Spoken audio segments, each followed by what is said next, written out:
The autumn wind is a pirate, blustering in from sea. With a rollicking song he sweeps along, swaggering boisterously.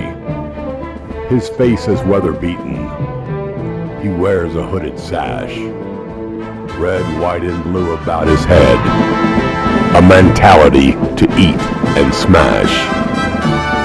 He growls as he storms the field, a hero big and bold, and the trees all shake and quiver and quake as he robs them of their gold. The autumn wind is a Walton raider, pillaging just for fun.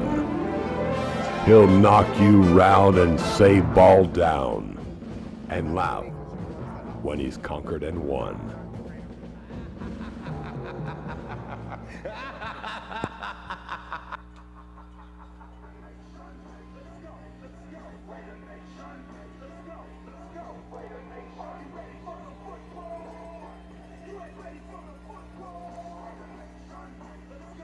Pete, if need be, I can do whenever you want to start and bring Tim on when he comes.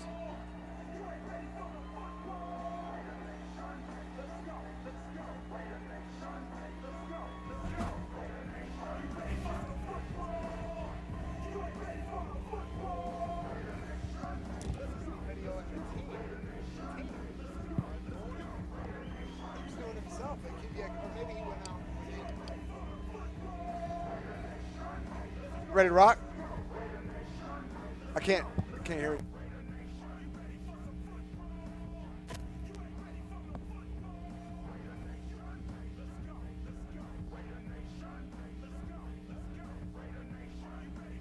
Addition as the Raiders get set to host the North Gwinnett Bulldogs, the defending state champion North Gwinnett Bulldogs, come into Raider Valley tonight.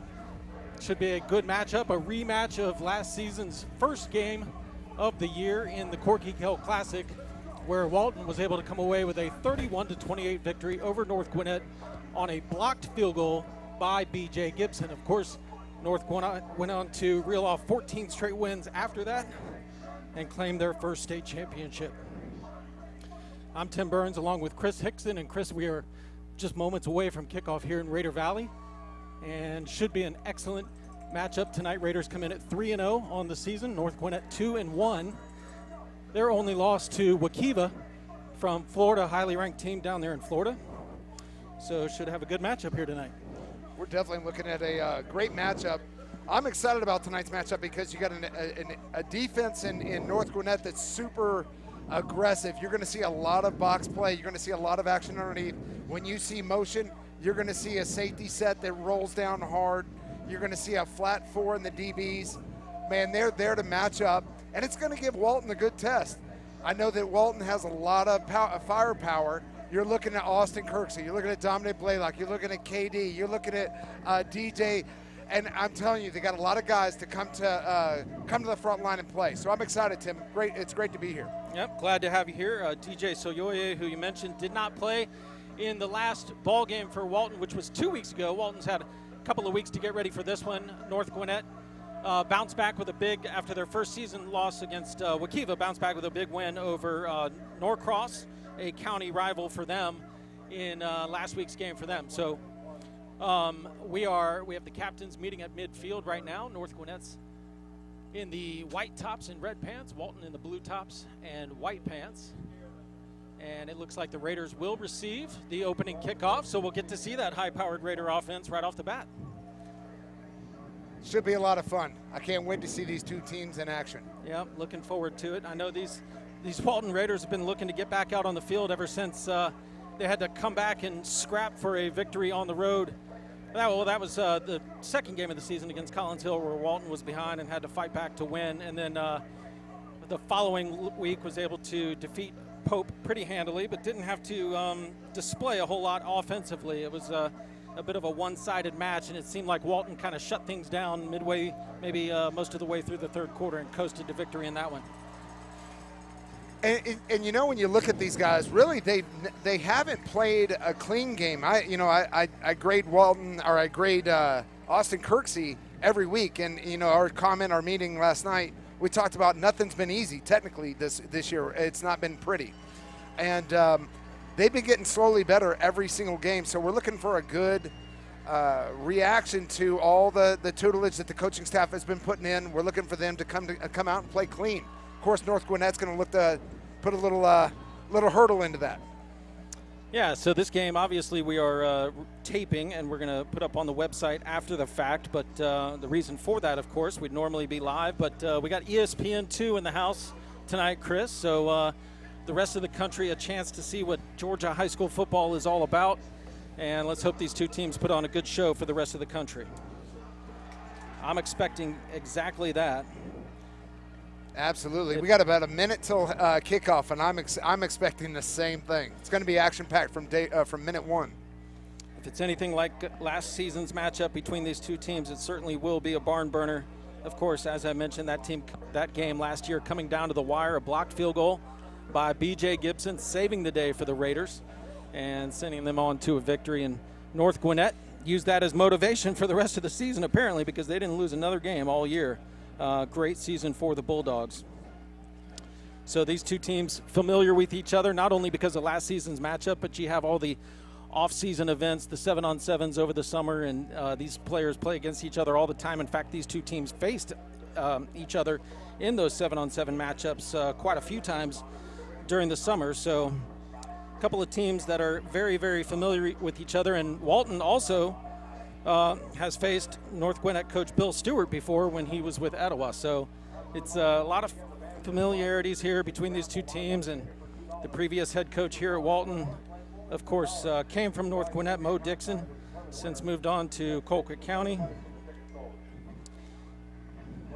You know, Tim, you mentioned BJ when he made that play last year and blocked the kick. I'll tell you, not just because of that play and his ability to play. I mean, that guy has gotten some scholarship offers. Yeah. I tell you what, he's a great player. If you're on the college front and you haven't offered him yet, get ready because you're going to probably be offering him. Yeah, quite a few offers, as you mentioned. I know Army, Navy, South Florida among them, many others as well. Maybe waiting around a little bit to see how this season plays out, get some more action on tape for coaches to see, and see what other offers come in for BJ. But he's had a tremendous season last year, off to a good start so far this year. And I don't know if I've ever seen a 6'5" corner. Now, chances are he'll end up at one of the safety spots in college. You know, chances are free safety, but I don't think I've ever seen a 6'5" corner. But he's able to match up with the receivers. He's a tremendous player out there in the corner position. Well, he's long, he's rangy, and as a quarterback, you're going to sit there and look at, you might be able to get by him and throw something deep, but he's got such great makeup speed because he's got the long gait. I'm telling you, his hips can turn, he can start running on you, plus he can cut, T-step, and come back on the ball. So as a quarterback, he's actually a dominating, fierce opponent. You kind of want to go away from him. All right, team's taking the field now. One thing about these TV games, Chris, is it's kind of like watching a college TV game or an NFL TV game. They just take longer. There's the commercial breaks and all that stuff to deal with. But, you know, once these guys step out on the field, it just comes down to playing football. Absolutely. And those momentum breakers are a little bit of a stoppage, but both teams have to go through it, and they look to get back into it.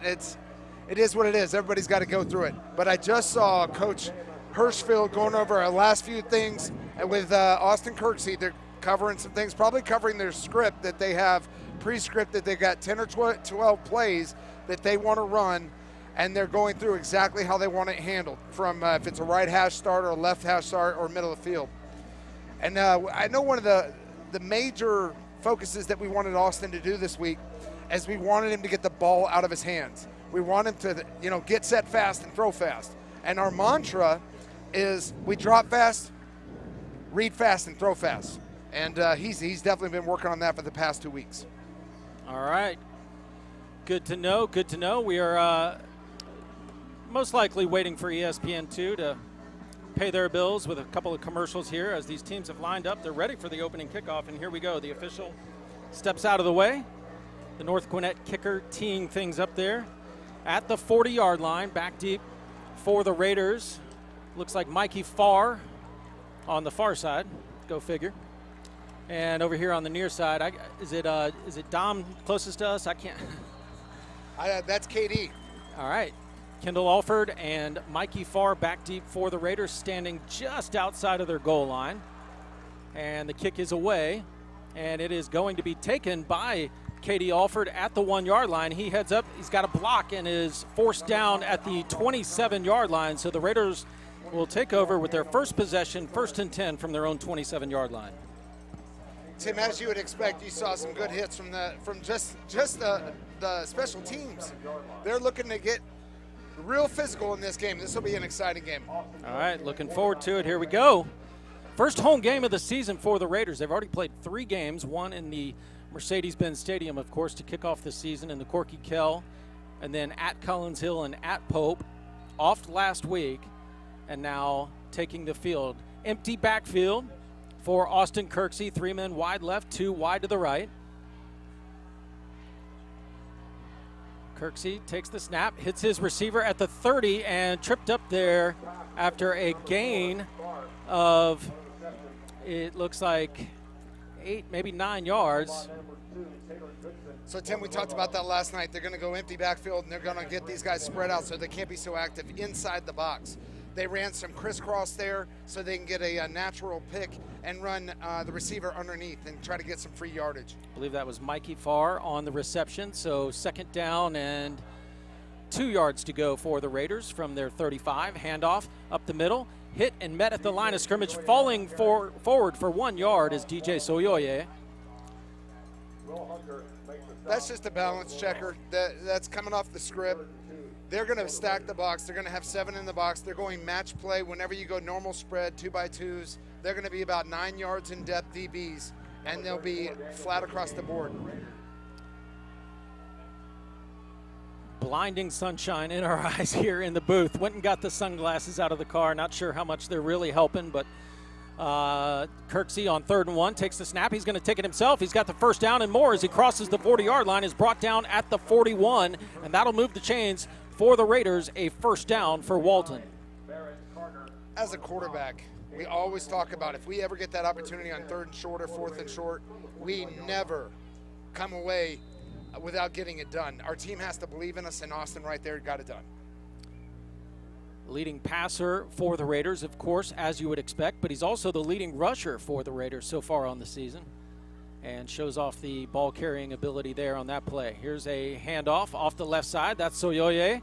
He's going to drive his way to the 45-yard line, a gain of about 4 on the play. It'll be 2nd down and 6 for the Raiders. Tim, that's good stuff. If they can gain 3 to 4, maybe 5 yards off each run play and average that, that is stout, because their real pay dirt is in the passing game. All right, here we go. 2nd down, 6 for the Raiders. This time have a fullback, or an H-back, if you will, in the backfield. And 2 men wide here to the near side, 1 out wide to the left. Soyoye behind Austin Kirksey. He's going to take the handoff, cuts left side, meets his tackler head on, and drives his way up to the 48-yard line. It's going to be shy of a first down. Looks like it'll be 3rd down and 3 for Walton. That's a good cutback by DJ there. Got a good cutback. I wish he could have lowered his pad level there. If he could have, he probably could have got another yard, falling forward for another one. All right, 3rd down and 3. Raiders just converted one a moment ago on a run by Kirksey, a designed quarterback keeper. Got Wildcat. Got a shotgun or Wildcat formation, you're right. And the handoff goes up the middle, or the snap to Blaylock goes up the middle to just across the 48, about 48 and a half, so not really much of a gain there. It's going to be 4th down for the Raiders, and it looks like they will elect to punt it away. So Walton comes up empty on their first possession.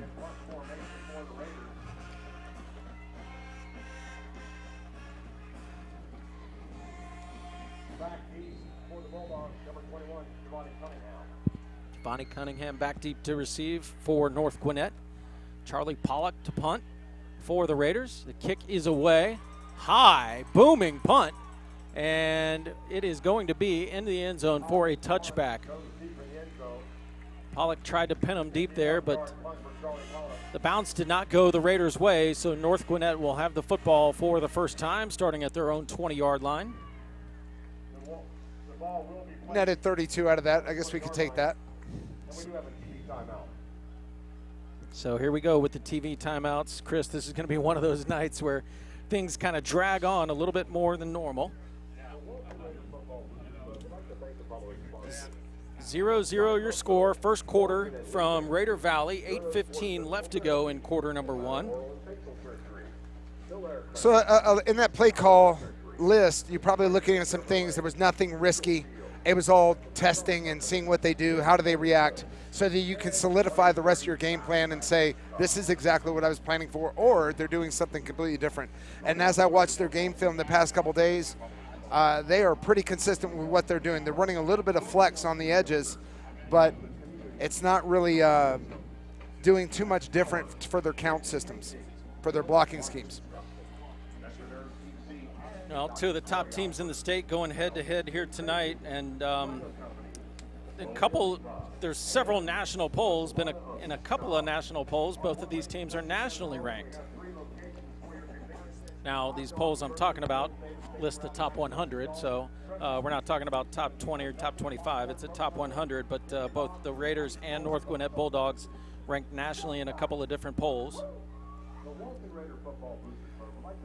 You know, Georgia football is a testament of just coaching ability, skill level, programs that develop these kids in such a great way. You're looking at guys or teams in this state, there's probably double digits.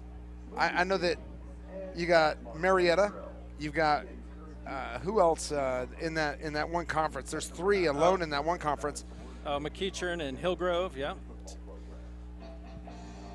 Just in that one region, you're right. That's a tough region. So Marietta, there's some Marietta faithful chirping about a possible national championship run coming up in the next year or so with their strong junior class. And I'm thinking you might need to worry about winning a region championship first. That's a tough region. There's a handoff straight up the middle and a gain of 5 yards on first down by, I believe, Tyler Goodson.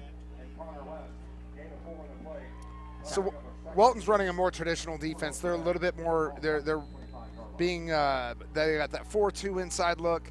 They run a robber, and then they have their 4 DBs basically running a cover 4. Oh, they shifted to cover 3 there. There's Martin, pass complete out in the left flat and wrapped up there by B.J. Gibson, the guy we talked about.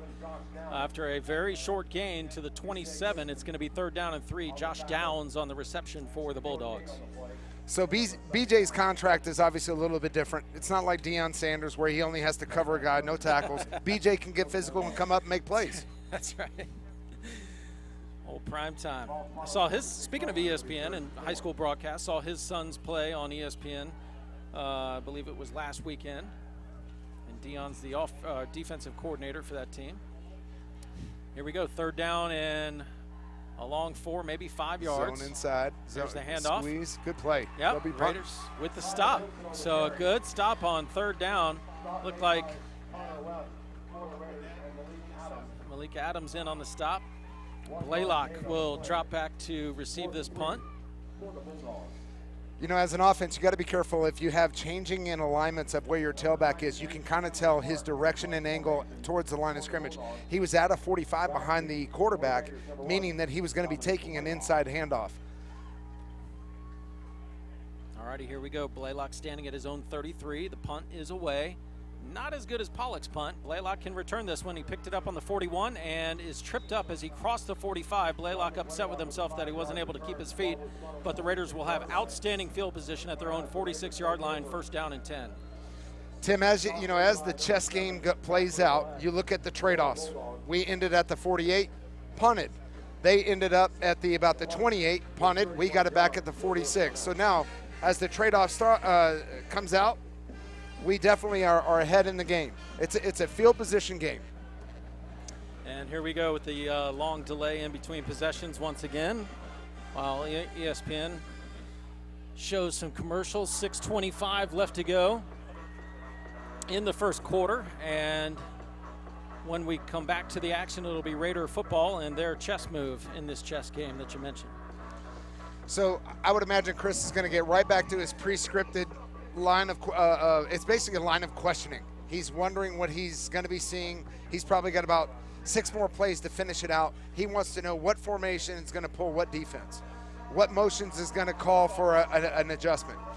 So I'm sure he's going to get right back to that.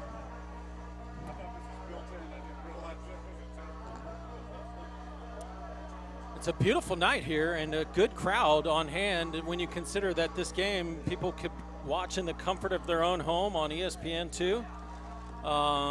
You know, refrigerator full of whatever beverage you like to watch football with, air conditioning, all that kind of stuff. But people came out and filled up the stands pretty well here tonight. And I think there's people even still filing into this moment. You know, these games typically start at 7:30. This one, the early start, 7 p.m. because they're trying to squeeze in 2 games tonight on ESPN, with the other broadcast being the California matchup between De La Salle and Mater Dei, 2 traditionally national powerhouses out there in California. That one's coming up later on ESPN or ESPN2, I believe, at 10 or 10:30 p.m. So. Now, Tim, you brought up De La Salle. I'm going to go ahead and have to tell you, Bellevue High School, that's where I went to school, we're the ones who actually knocked off their 151-0 record. Did I see a movie about that? I feel like I... When the game stands tall. That's right. I knew I'd seen that. That's cool. I did not know you were from out there. That's a big streak to break right there. 151 in a row.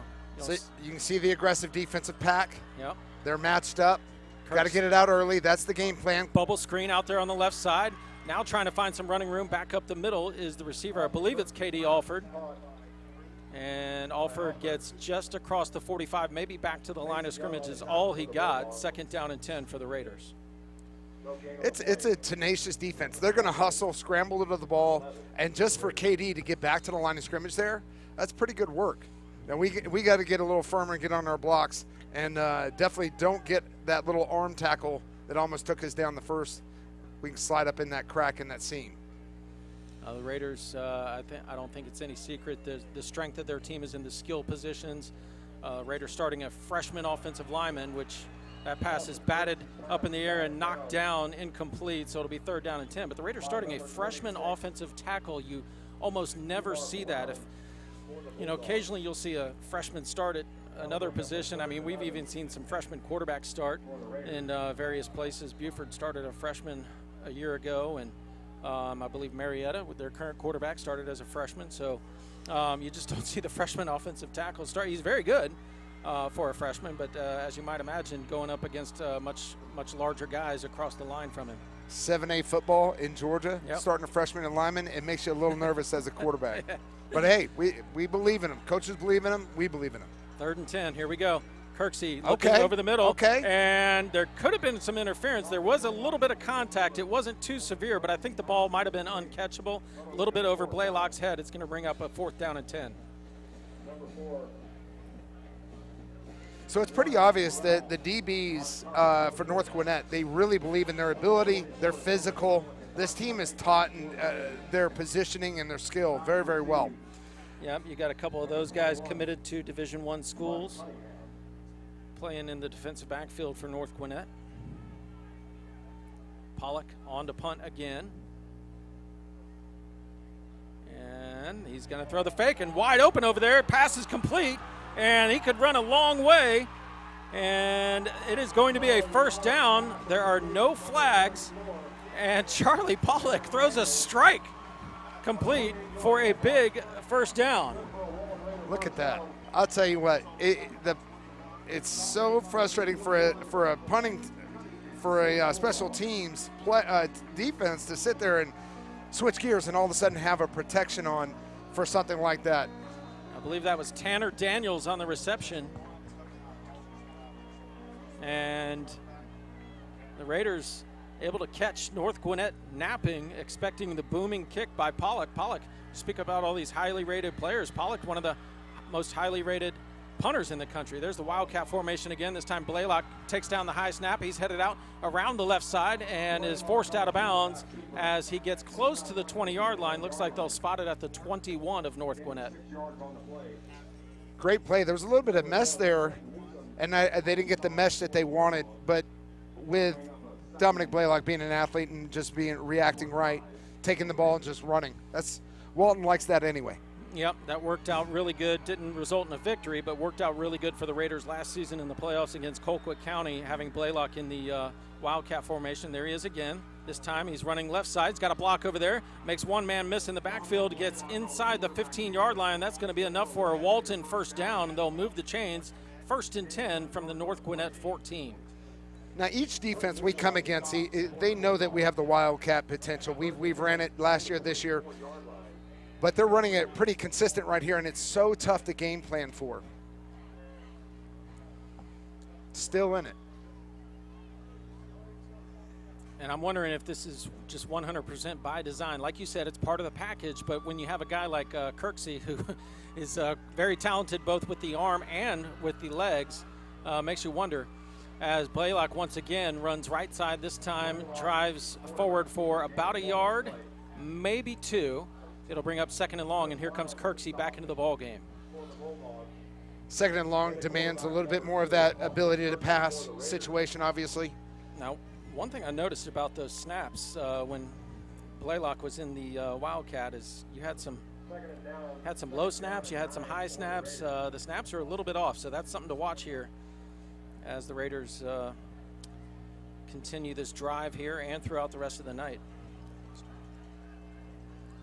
Kirksey looks right side, got a man, it's complete, and driven out of bounds. The reception, they'll mark the forward progress to the 6. That was Mikey Farr on the reception. And it's going to be 3rd down and looks like 2 yards for the Raiders. So North Gwinnett has 2 great defensive backs, and we expected them to match up on Katie and Dominick. And so when we look at that, we're thinking Mikey Farr has got to have a big game. That's what we're thinking coming into this game. Mikey Farr, one of those guys for the Raiders that can play on both sides of the ball. Talented defensive back as well. Kirksey this time is going to keep it himself, left side, and is tripped up in the backfield. And a nice play, open field tackle out there on the outside by North Gwinnett. That was Newsom. And Newsom is the one that is committed to. We got one of these guys committed to Tennessee, one to Nebraska. And I think Newsom is the Nebraska commit in the defensive backfield for North Gwinnett. So whenever they run that jet, they expect a DB pressure to the side that the jet's coming to, and they ran zone away, or zone 2, and then Austin kept appropriately, just couldn't get the outside good block. Raiders were lined up to go for it, maybe just trying to draw North Gwinnett off sides, but very disciplined by the North Gwinnett defensive front. They did not take the bait, and Walton calls timeout here, and we'll see what happens after this timeout. There's no guarantee whatsoever they're going to just come back and kick the football. They may be trying to draw up a play to try to force it into the end zone here.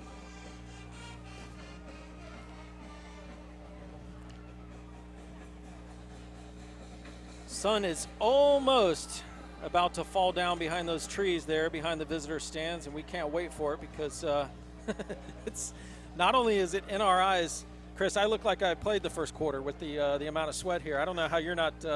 Your head's not as sweaty as mine, but Chris and I both have that prison haircut, if you will, military haircut. I've already sweat all my sweat out. I have nothing left to go. You need to hydrate. Next is total cramping. 2:38 left to go in a scoreless to this point first quarter between the defending state champion North Gwinnett Bulldogs and your Walton Raiders. A beautiful night here in Raider Valley. Beautiful new high school under construction.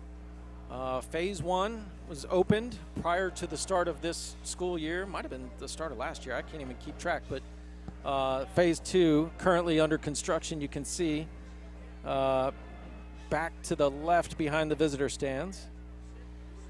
And I tell you what, the construction might be part of it. Might be just the fact that it's such a big matchup between these two teams. But I parked in a place tonight. I went to school here, Chris, a long time ago. I parked in a place tonight that I didn't even know existed.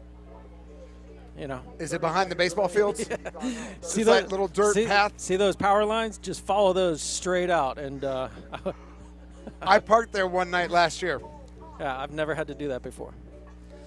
Even the guy volunteering for the parking, he and I went to school here. He was one of my teammates back in the day here in Raider Valley, and he couldn't find me a good spot.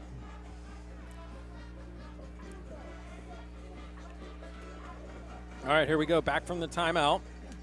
Walton is going to go for it. They're not lined up to attempt a field goal. It's Blaylock in the Wildcat. Fakes the handoff. He's going to keep it himself. Blaylock is hit in the backfield, drives forward, still driving. Blaylock into the end zone. No signal yet. No signal yet. It looked like he got there, but they're saying, the officials are saying he did not make it. I could have sworn Blaylock had forced his way into the end zone, and the officials spot him just outside. Tim, that is one of the best efforts I've ever seen, to be stopped and then stopped again, and then his tenacious, wild heart driving through on that. Oh, my gosh. Yes, tremendous leg strength by Blaylock, but in the end, the North Gwinnett defense just tough enough to keep him out. Now they got to snap the ball from just outside their own end zone. I don't know what just happened there. I guess, you know what, Chris, I can't believe that. I don't know how I missed this. I guess it was because I thought that they were going for it on 4th and goal, but it was actually 4th and they picked up a first down. So, yeah. Folks, can you tell I'm still blinded by the sunlight here? I didn't even realize the Raiders picked up a first down, but now they have the touchdown and a 6-0 lead. I hope everybody at home, they appreciate the fact that the sun is blaring in our eyes. It's tough to see. Yeah, your sunglasses aren't on, so it's understandable. They aren't on. Good. So Blaylock gets in for the touchdown on 1st and goal after picking up the first down on 4th and 2. And so going for it on 4th down pays off for the Raiders. You know, they called that timeout after trying to draw North Gwinnett off sides, and you think while they're over there on the sidelines talking, you're thinking maybe they're going to come back and try a field goal, but no, they go for it, and the gamble pays off, and the Raiders are on the board first. Tim, it's unbelievable when you see a player react to a situation where he knows his team needs him. His heart, his drive, his will just shows up, and a demanding factor. And Dominick Blaylock just demanded those yards. It was unbelievable. 4th and 2, he knew his team needed him. By the way, that was a high risk, not only on the fake punt, but then to be 4th and 2 with you already have money to kick a field goal. Yep. Wow. Hey. Lots of gambles on that drive by the Raider coaching staff, and both of them paid off. Fake punt was beautiful. You can tell the Raiders are in it to win it at whatever cost.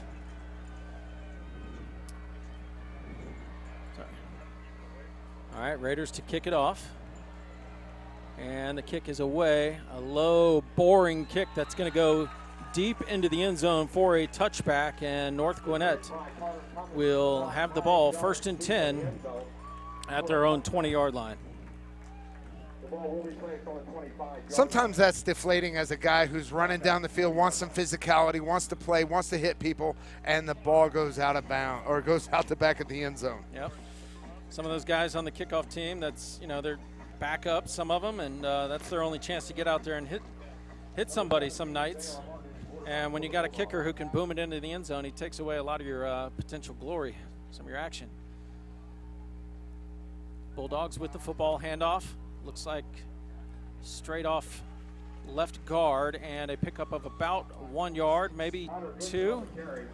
So they started off in a 2-by-2, and they motioned to trips. And as you can expect, whenever you don't have a two-sided threat, that safety will squeeze down for run support help, as he did.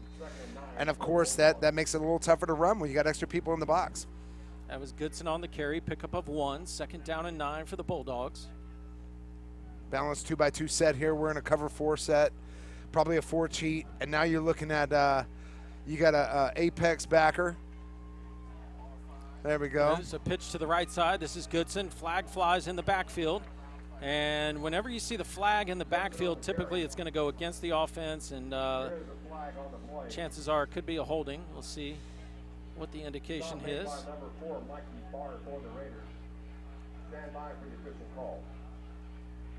Mikey Farr getting his name called again. He's playing on both sides here. It is a hold against the Bulldogs. And the Raiders will accept this one, and that puts the ball at the North Gwinnett 10-yard line, so it's going to be a 2nd down and 20. You know, North Gwinnett committed over 20 penalties last week against Norcross for over 200 yards, and they still blew out Norcross. Tells you how good this team is. There's the handoff, and a nice tackle in the backfield. That time, I believe it was Weston Gurr. Maybe the back of the ball carrier didn't go down because he still scrambled ahead. And Weston Gurr was celebrating that tackle that wasn't actually a tackle. Good job by the ball carrier to stay on his feet. You know, we controlled the edge there, and everything was well feathered. And then as they rotated down, the running back landed on the body of the Raider and was able to pop up. So a nice pickup out to the 16-yard line, but it's still 3rd down and 14 for North Gwinnett after that holding call. Just can't make mistakes like that. You can't have efficient, good offense and have flags. They don't go together.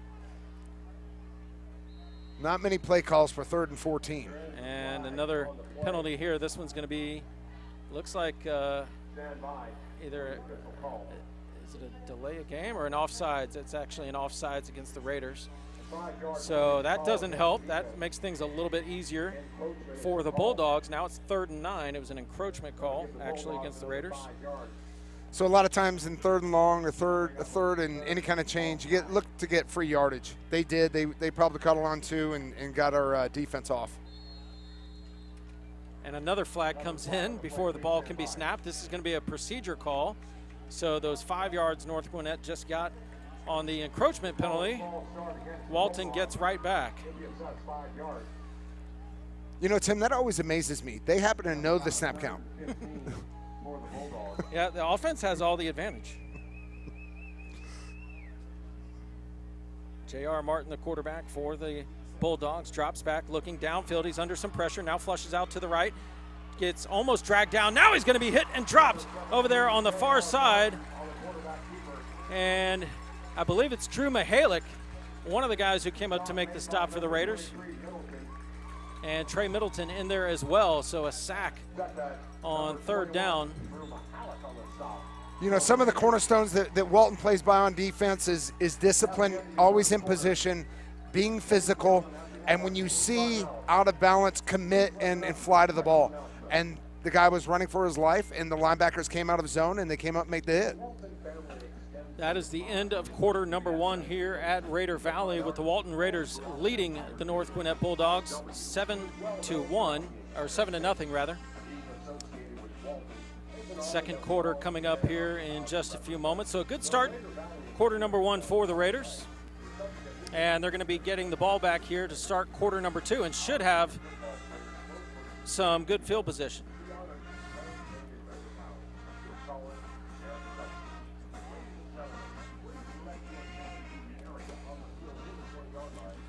So we're getting compliments from El Presidente. That's what we call him here in Raider Valley, El Presidente, Bob McLeod.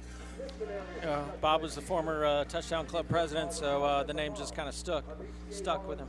So I used to train his son, Parker McLeod, and I'll tell you what, you talk about a guy that can drop back and throw some comebacks. That was a guy. And Bob McLeod, he just asked me, what's an Apex linebacker? Well, now you get to explain. That way I'll get to find out as well. It's a linebacker that plays somewhere in between the offensive tackle and the number 2, the slot. Gotcha, okay. He's probably a little closer to a man-on, but the Apex definition covers it. I hope Bob's he's okay with that definition.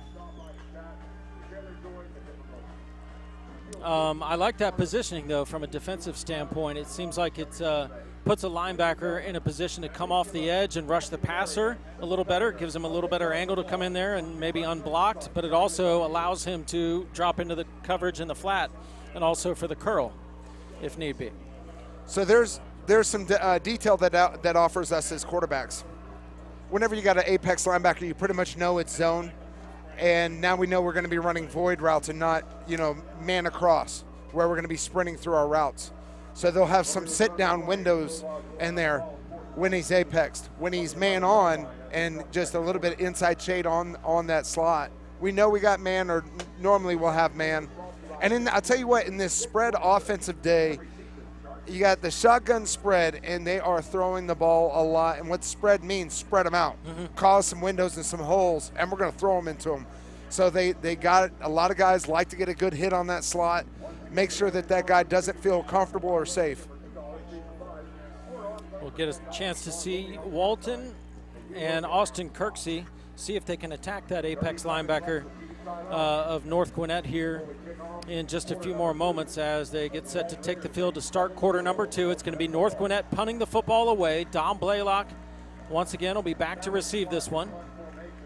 And we saw that first punt by North Gwinnett was very returnable. And as a return man, you love seeing that. Not much hang time, more of a line drive type kick. And as a fan, you love seeing that kick going to Dominick Blaylock. That's true. As a fan of the home team, especially. Good balance approach. That one he might have gotten a piece of that partially. That ball was almost blocked. No flag came in, so typically if there's contact with the punter and no flag comes in, that means the defender got a hand on the football, and I think that might have been the case in that situation. Can't complain about the exchange of the ball. Now you're at midfield again, and that's where you want to keep it. It's a field position game. Yep. That chess match, back to that idea. Well, I never saw a flag come out, but the officials are going to call, okay, it's an illegal formation against North Gwinnett. The flag is on the very far side on the 5-yard line over there. It's kind of hard to see with these old eyes, but illegal formation, and I don't know, the Raiders, I guess they're going to make them punt it again. I don't know if that's a dead ball automatic penalty that you can't decline. They have to accept it, but North Gwinnett will punt it again. Ball spotted at their 6-yard line. Probably one of those alignment numbers, probably didn't have enough guys in the backfield or something like that. Missed that, and now we get another chance.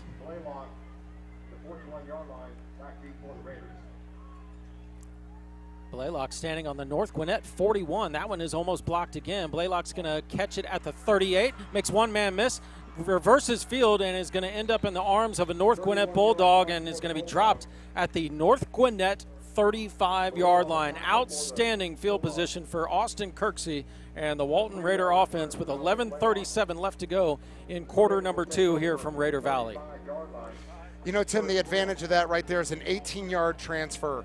They were back near the 45, the minus 45 or so, and now they're up on the other 45, or the other 35, the plus 35. That's excellent. Excellent job by North Gwinnett to make a flag. Well, you talked about a chess game, and part of that chess game is winning the battle of field position, and so far Walton has won that battle here tonight and has benefited greatly from it, and we'll see if they can benefit yet again here starting at the North Gwinnett 35-yard line. This is Tegan Biera, I believe, split to the near side, 2 men wide to the right. He's got to be off. That's illegal. That's a flag. Yep. Chris called it. It's going to be an illegal formation. And it's, well, they actually called delay a game, which is interesting. But, you know, if that call was against Biera, he's standing literally feet away from the Walton coaching staff. You would think someone would have been able to point that out to him and get him off the line of scrimmage. But they're going to sub him out right now and put Blaylock in there. See, here's the transfer. They got to put this guy on him because he's better. They let him get into position. That was a late substitution for the Raiders. Kirksey fakes the handoff, going to Blaylock, and what a catch by Blaylock as he laid out and caught that football close to first down yardage. It's going to be just shy at the 26-yard line of North Gwinnett, but what an incredible catch on the slant by Blaylock. The confidence of a quarterback throwing into a guy that has a great radius of catch, I noticed it when I went from high school to college. The radius of catch, the athletic ability to go up and get, or go out to the side and get, or throw it behind them, they were going to make amazing plays. And you just get it into their area and let them do their job, be athletic and do the plays. Can't wait to see a still shot photograph of that reception. That was incredible. Kirksey fakes the handoff, keeps it himself, crosses the 25-yard line. He's got the first down to the North Gwinnett 21-yard line. That'll move the chains for the Raiders. And They will have the ball just outside of the red zone of North Gwinnett. 2nd and 1. It was 1 yard. Austin smelt blood. Did you see his pad level? His pad level was so low, you know exactly where that pile was going. It was going north. Almost as if he was trying to hide a little bit. This time fakes the handoff, looking downfield, got Blaylock. Blaylock almost made a circus catch as he had to come up over the defender. A flag comes in, and I believe it's the only thing it can be is interference against North Gwinnett. Yeah, it is going to be pass interference against North Gwinnett. The North Gwinnett defender, I'll get his name for you here in just a second, never turned around and looked for the football, and that's what the officials look for a lot of times on those pass interference calls down around the goal line or in the end zone. It was Warren Burrell, and he's another one of those Division I defensive backs that we talked about for the North Gwinnett Bulldogs. So you got D1 guy going against D1 guy with a pass thrown by D1 guy. That's pretty special in high school, but in Georgia, 7A ball, you're going to see that. It's pretty common these days in these parts. That was what we call a shake route. He ran a post corner, and he had it open. We just got to throw it. We got to get that ball out there and let him go get it. But I tell you what, he almost made a miraculous catch right there. Yeah. So 1st and 10 from the 11-yard line. Kirksey again going for the end zone, and that one is going to be picked off in the end zone. Pass was intended for Katie Alford, but underthrown a little bit, and this time it's Quentin Newsom with the interception. So they matched up, and when we have a matchup, we have a corner out, we're going to take advantage of that usually. It was 1st down, good time to take the shot. And I tell you, we've got to throw the corner routes are the hardest route to cover. They're also the hardest route to throw. So we're going to have another timeout here. 10:29 left to go in the first half. Raiders holding on to a 7-0 lead. Tried to add to that lead just a moment ago, but an interception by North Gwinnett spoils that Walton drive, and the Raiders give it over to the Bulldogs, and they'll have it 1st and 10 from their own 20 when we get back from this TV timeout for ESPN2. Appreciate those guys coming out here tonight. It's exciting. It adds a buzz to the field. Everybody knows the importance of the game. You got 2 big-time Georgia high school teams playing on Friday Night Lights. It's a great stage. Great stage indeed. Huge matchup. Big-time rematch from last season. Perhaps you could even go as far as to say a budding rivalry between the two teams, facing each other in back-to-back years, and Walton, of course, giving North Gwinnett their only loss of the season last year. So really good matchup, and about the best thing that has happened all night tonight is, so far, other than that Walton touchdown, is that sun going down behind those trees over there. I think I've finally stopped sweating. Can take the sunglasses off. Both our sunglasses are off. Call the newspapers.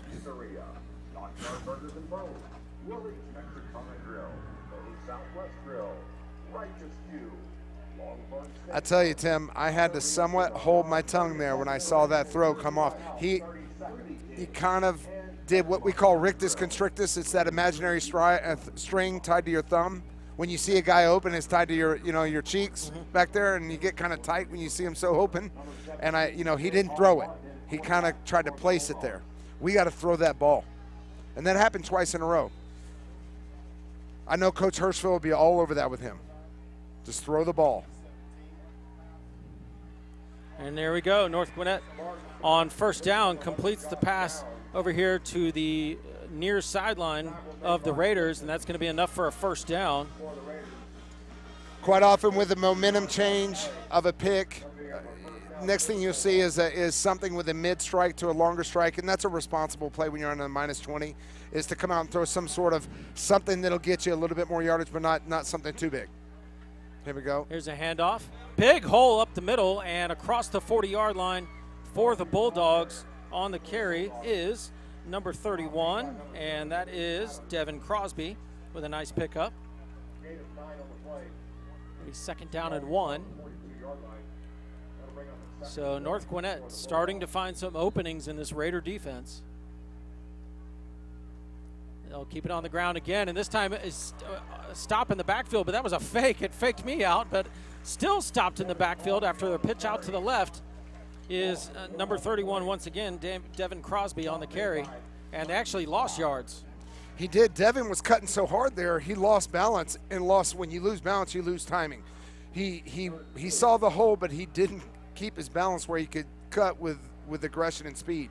Luckily, we were able to catch up to him and put him down. All right, big third down play here, 3rd and 2. They go to the Wildcat, and they'll keep it on the ground this time.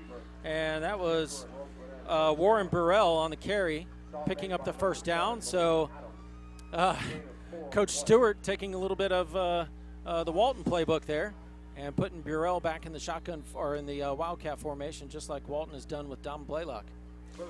Tim, anytime you see short yardage, you're going to see aggressive, low pad level. Oh, wow. And they got the Wildcat again, and this time they are going for it all the way.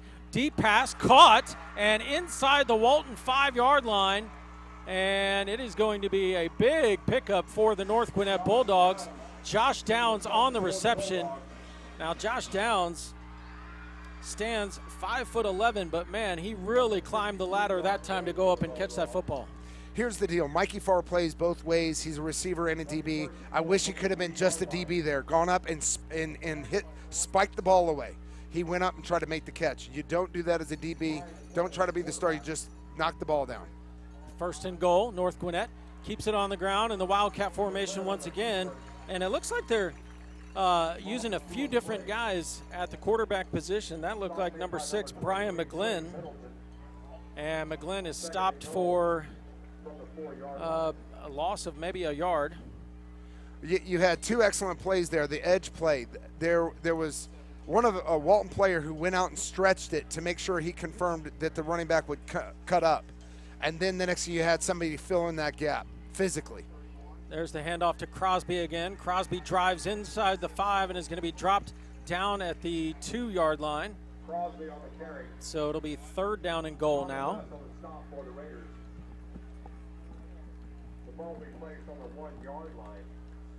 Third and goal from the 1. They're leaving the passing quarterback in, but I don't believe they'll be passing here. I don't believe so either. So this formation gets a little tricky where you got the quarterback lined up in the backfield. He does take the snap, but he hands it off, and it's going to be a North Gwinnett touchdown. No problem for the Bulldogs as they dive in from the right side of the line that time, and they are an extra point away from tying this thing up. 7:37 left to go here in the half.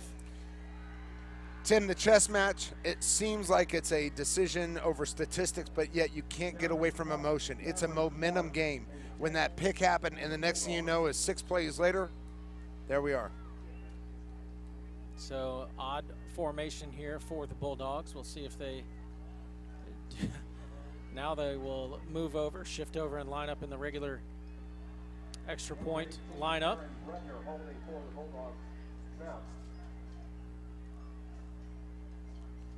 Snap good, hold good, kick up and also good.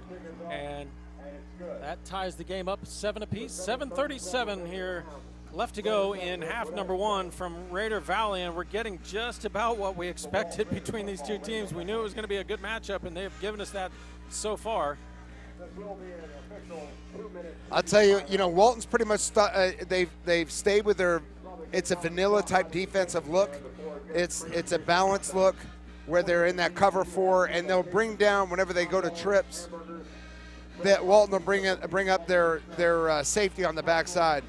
There's not too much. They don't pull any rabbits out of the hat. And when you see North Gwinnett's defense, you see the same thing they've been doing for the past few games. They've been aggressive. They've matched up on the outside of the wide receivers. Anytime you see a motion, next thing you know is they're coming down hard to that motion to front it.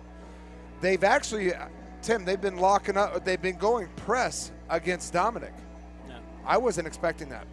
Well, they got a couple of good guys back there capable of matching up with him, and it's all part of that chess match you talked about between these two teams. The strength of the North Gwinnett defense is in their secondary. The strength of the Walton defense is in their secondary. And You know, I said wildcat formation on that long pass play down the field to Josh Downs that set up the touchdown, but it was actually the guy who threw it's listed as a quarterback. They've just been using different guys back there. That was Brian McGlynn who threw that ball. He's listed as a quarterback, a junior, number 6.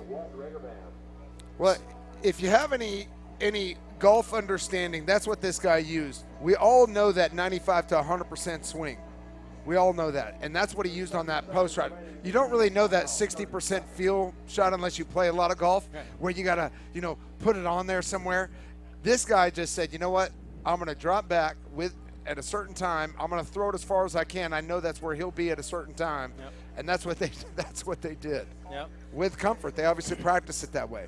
Josh Downs has made lots of big plays for the North Gwinnett Bulldogs over the last couple of seasons. Just a junior this year, so as a sophomore last year, making big play after big play for North Gwinnett. And he comes up big again here tonight.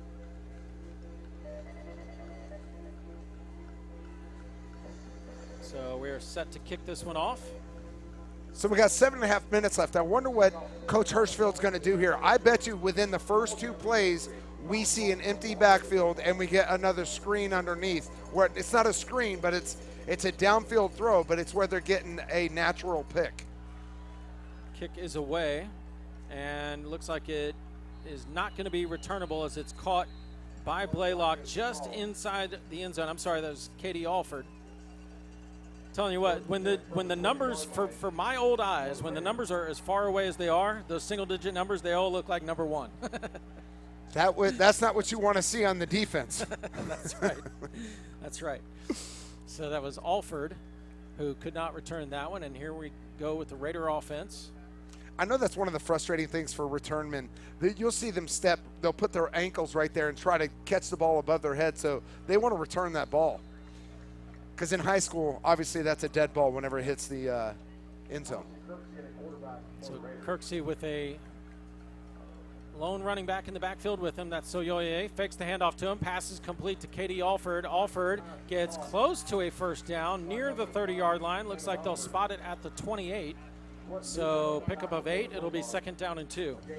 So there what we're trying to do is we're running the stretch play, and what we're just trying to get is linebacker commitment. Linebackers come up and commit. Next thing you know is we're going to hit the hole behind them with that crossing shallow route in that linebacker level.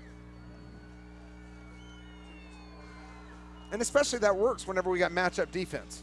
That really works because in this, with North Gwinnett, they want to be physical and aggressive, so you know they're coming. Kirksey hands it off straight up the middle. Soyoye with the first down across the 30, and he is brought down at about the 32, maybe the 33-yard line. So a first down for the Raiders. So my question is for Coach Hirschfeld, is it going to be this 1st and 10, or is he going to wait for the 2nd and short, or is he going to wait for the next 1st and 10? It's either this one, because when you hit that 35-yard mark is when you'll see a shot. So he's just a couple yards shy, so he's looking like he's not going to. Oh, my gosh. Bad snap. And Blaylock, as he was running in motion, ended up kicking that football forward, and he's the one that falls on it. But the snap was low as Blaylock was running by, and the Raiders catch a break right there. I told you, watch those snaps. It was when they had Blaylock in the Wildcat formation, it seemed like every single one of those snaps was either low or high. You're supposed to have this fine-tuned by the first game, at max the second game. It's inexcusable. It's supposed to be the most natural exchange of the ball that happens in any part of your offense. Yep. Kirksey will hand it off this time. It looks like it's Soyoye, and he's trying to drive his way up to the original line of scrimmage. He gets right there, and that's about it. It's going to be 3rd down and 10, maybe 3rd and 11 for the Raiders.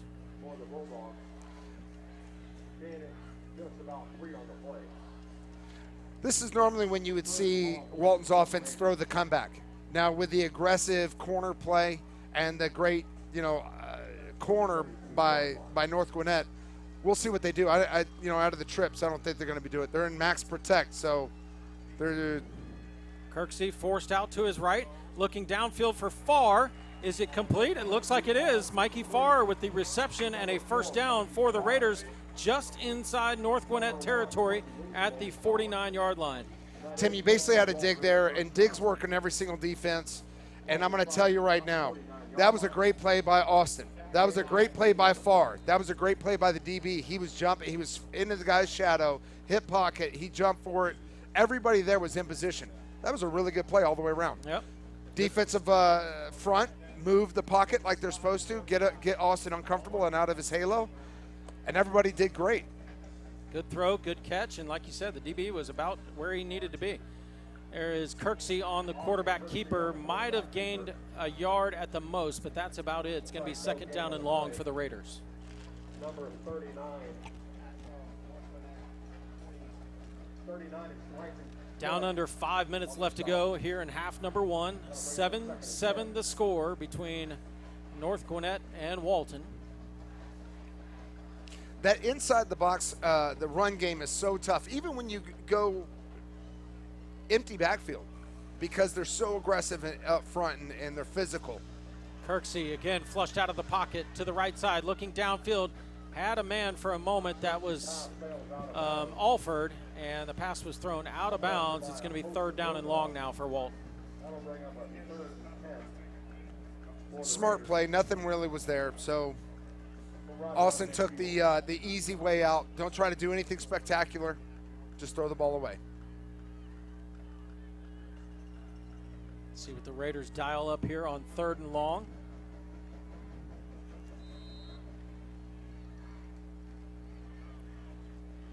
And I don't know if we have a clock issue or not. Well, yeah, the clock stopped because the ball went out of bounds, but Raiders, part of that chess match, trying to make sure they got the right play dialed up. There we go. They're going to call a timeout. The play clock is at 1, but the game clock wasn't moving. Now it is. Yeah, I know they we're going to have a clock issue here. I know the clock stopped because the ball was incomplete and thrown out of bounds, but then the official wound the clock at some point, and then it just kept on running after the timeout call. The clock will be reset at 4 minutes and 32 seconds in the half. Please stand by as our clock operator fix that. Thank you. It'll be interesting to see what he does. Did they go back to the ace in the hole that they throw comebacks? And I'll tell you, Austin Kirksey is one of the best comeback throwers there is. We have a special drill where we work this and we throw it over the crossbar, and that automatically eliminates any linebacker play or flat play by the strong safety or anybody coming cheating underneath it. And you can commit to that route and throw it as hard as you can. And once these guys really learn to have faith in that, next thing you'll know is they'll be the best comeback thrower in the country. And technically Austin, Dominick have got that timing down, that play down extremely well. So Blaylock, obviously you know all about him, the Georgia commit, been committed for a while now. Kirksey headed to University of Nevada after this school year to play collegiate football, but Kendall Alford right now, actually the leading receiver for the Raiders. Got more receptions, more yards than Dom Blaylock. Blaylock has more touchdowns receiving, but as it stands right now, Kendall Alford the leading receiver. So they've got some other options, and they've kind of spread the ball around a little bit beyond Blaylock and Alford, but those are the two main guys. And these guys can catch it out of the backfield as well. Yeah, Kendall and Dom, they get the ball probably about half the time, and then they take the other 50% and just divvy it up between everybody else to keep some balanced respect there for sure. I'll tell you, one of the big losses that they had was when they lost their tight end. Luke Boynton, yep, in the Corky Kell Classic, made a nice reception early in that ball game, and as he was being tackled after a long gain, came down and broke his arm, broke both bones in his forearm. Tough break for him. He's a Nebraska commit in baseball, and we wish him well, and hopefully he can make it back this season. There's a pass complete for a first down and more, and that boat goes inside the 30-yard line all the way down to this one official over here spotting it at the 27. That was Mikey Farr on the reception. So he's one of those other options we talked about. Only had one reception coming into this ball game. He's already got a couple here tonight. Like we had mentioned, one of their advantages tonight was going to be the Mikey Farr, because Mikey Farr against their third best DB was going to be something we were going to look at.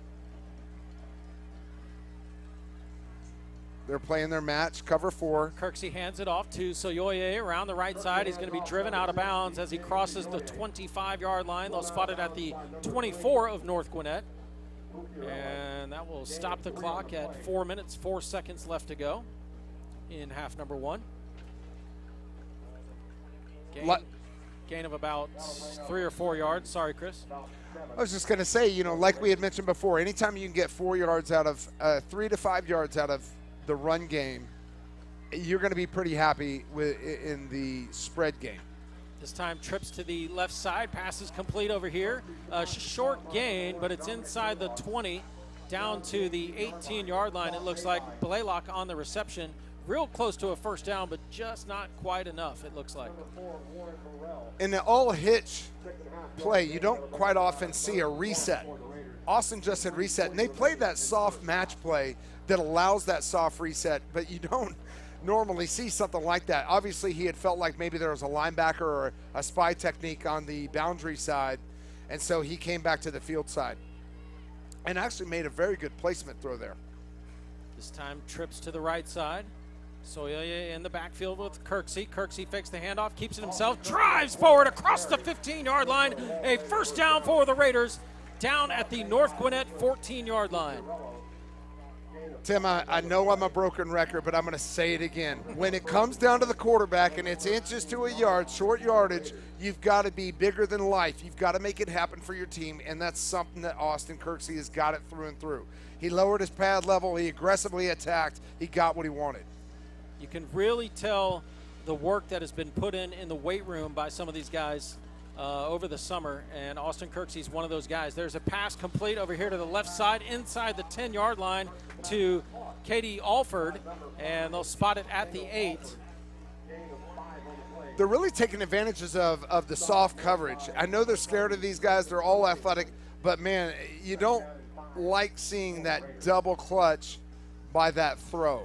But great job. Good, lucky it was greatly paced to the outside, and Katie made a great catch there. Alford split wide to the near side. 2 men wide to the right. That's Blaylock in the slot right. Kirksey's going to keep it himself. He's got a touchdown as he races for the corner. Walton back on top, 13-7. Austin Kirksey is just a sneaky guy with speed. He smells well. When he feels a certain hole, he's going to go get it. And, guys, I'm talking about smelling that hole, that touchdown. He smells blood and water, baby. He's going to go get it. That might be the line of the night right there. Austin Kirksey smells well. Oh, we should put that in writing on the wall in the locker room. I know his mom will be glad to hear that. Have to make sure she listens to this broadcast once it's up on the site. That extra point is up and good, and the Raiders have a 14-7 lead with 2:17 left to go here in the first half.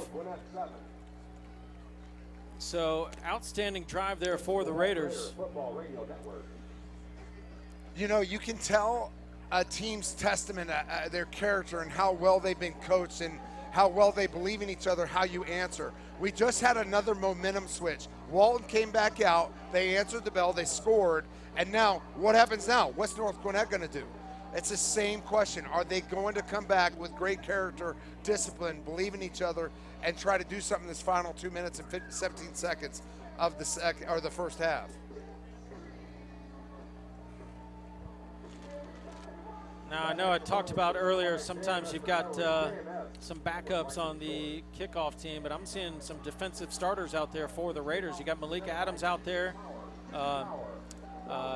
Weston Gurr, Drew Mihalik, B.J. Gibson. So they've got some starters out there mixed in with some of the guys who maybe don't see the field quite as much. Tim, I played quarterback, but I tell you right now, if my coach would have let me, I'd have been out there every single play. I love the physicality part of this game, and here we go. Here is the kick, and it is deep, and it's going to be a touchback. So that is the best way to make sure you don't have to worry about a good return, guys. Just go ahead and kick that ball through the end zone for a touchback. On the 20-yard line, pick up a 1st and 10. By the way, Tim, I was a kicker in high school. I never, ever had a touchback. Well, that's because you had confidence in your kickoff team to get down the field and pin them inside the 20. You just knew that they were going to back you up on those short kicks. I like you covering for me, but physically I think I was a little bit limited. All right, here we go, North Gwinnett. 2:17 left to go in the first half. Uh-oh. Walton's looking a little bit aggressive here. Raiders not giving a lot of cushion, and a big tackle in the backfield. Trey Middleton with a clothesline tackle. I'll tell you what, they were lined up in their bubble. So they run trips to the right, and then they have this bubble screen that they run out of. And I tell you what, that is great defensive teaching. Coach Bruner is on top of things. Because if they come out of it and throw in the bubble, they were on it. That was a violent tackle by Middleton. This time they will roll it out left side, looking downfield, and an aggressive play coming up by Mikey Farr. But did he knock the ball loose? I believe he did. It's incomplete. It was a great hit on contact, no catch. Perfectly timed hit, as you mentioned. That was about the longest release I've ever seen. I know Bob McLeod, he judges all the things that happen in a football game, and he's saying right now, that was the longest release I've ever seen. Yep. It gave Mikey Farr plenty of time to break. This is J.R. Martin, the quarterback for North Gwinnett. We've seen a couple of different guys take snaps back there tonight. This time Martin looking to his left, and it's going to be, should have been, picked off by Mikey Farr. And he has been all over the field tonight for the Raiders. And that ball, I believe, hit him right in the number 4 on his chest. Guys, that was a 5-step post, and I'm not sure I've ever seen triple coverage on a 5-step post and still threading the needle all through 3 guys and hitting him in the chest, and he drops it. So, our guy, we had him. Mikey Farr very upset with himself after that one, but that's the kind of thing you got to shake it off and get ready for the next play. You know, Mikey Farr, he's a great athlete. He puts himself in great position here. It's a great testament to the coaching he's getting here at Walton. They have so many great coaches. Here we go. Another returnable kick. This one will bounce, though, and they keep it away from Blaylock as it bounces out of bounds near midfield. In fact, they may mark it right at midfield. Looks like they will. 1:27 left to go for this Walton offense. Plenty of time when you only have half the field to go, and you have these explosive playmakers that the Raiders have. Absolutely. I know their goal is to score a touchdown, but there is nothing wrong with making it a 2-score exchange here where, you know, if you get a field goal out of it, there's nothing wrong with that. Nothing wrong with it. Certainly would love to get a touchdown, though, because North Gwinnett will get the football to start the second half. So if the Raiders can give themselves a little more cushion going into the second half, I know they'd love to do that. Good luck. Thanks for supporting. So what do we got? We got 50 yards, 127, 1 timeout. Let's see what we do.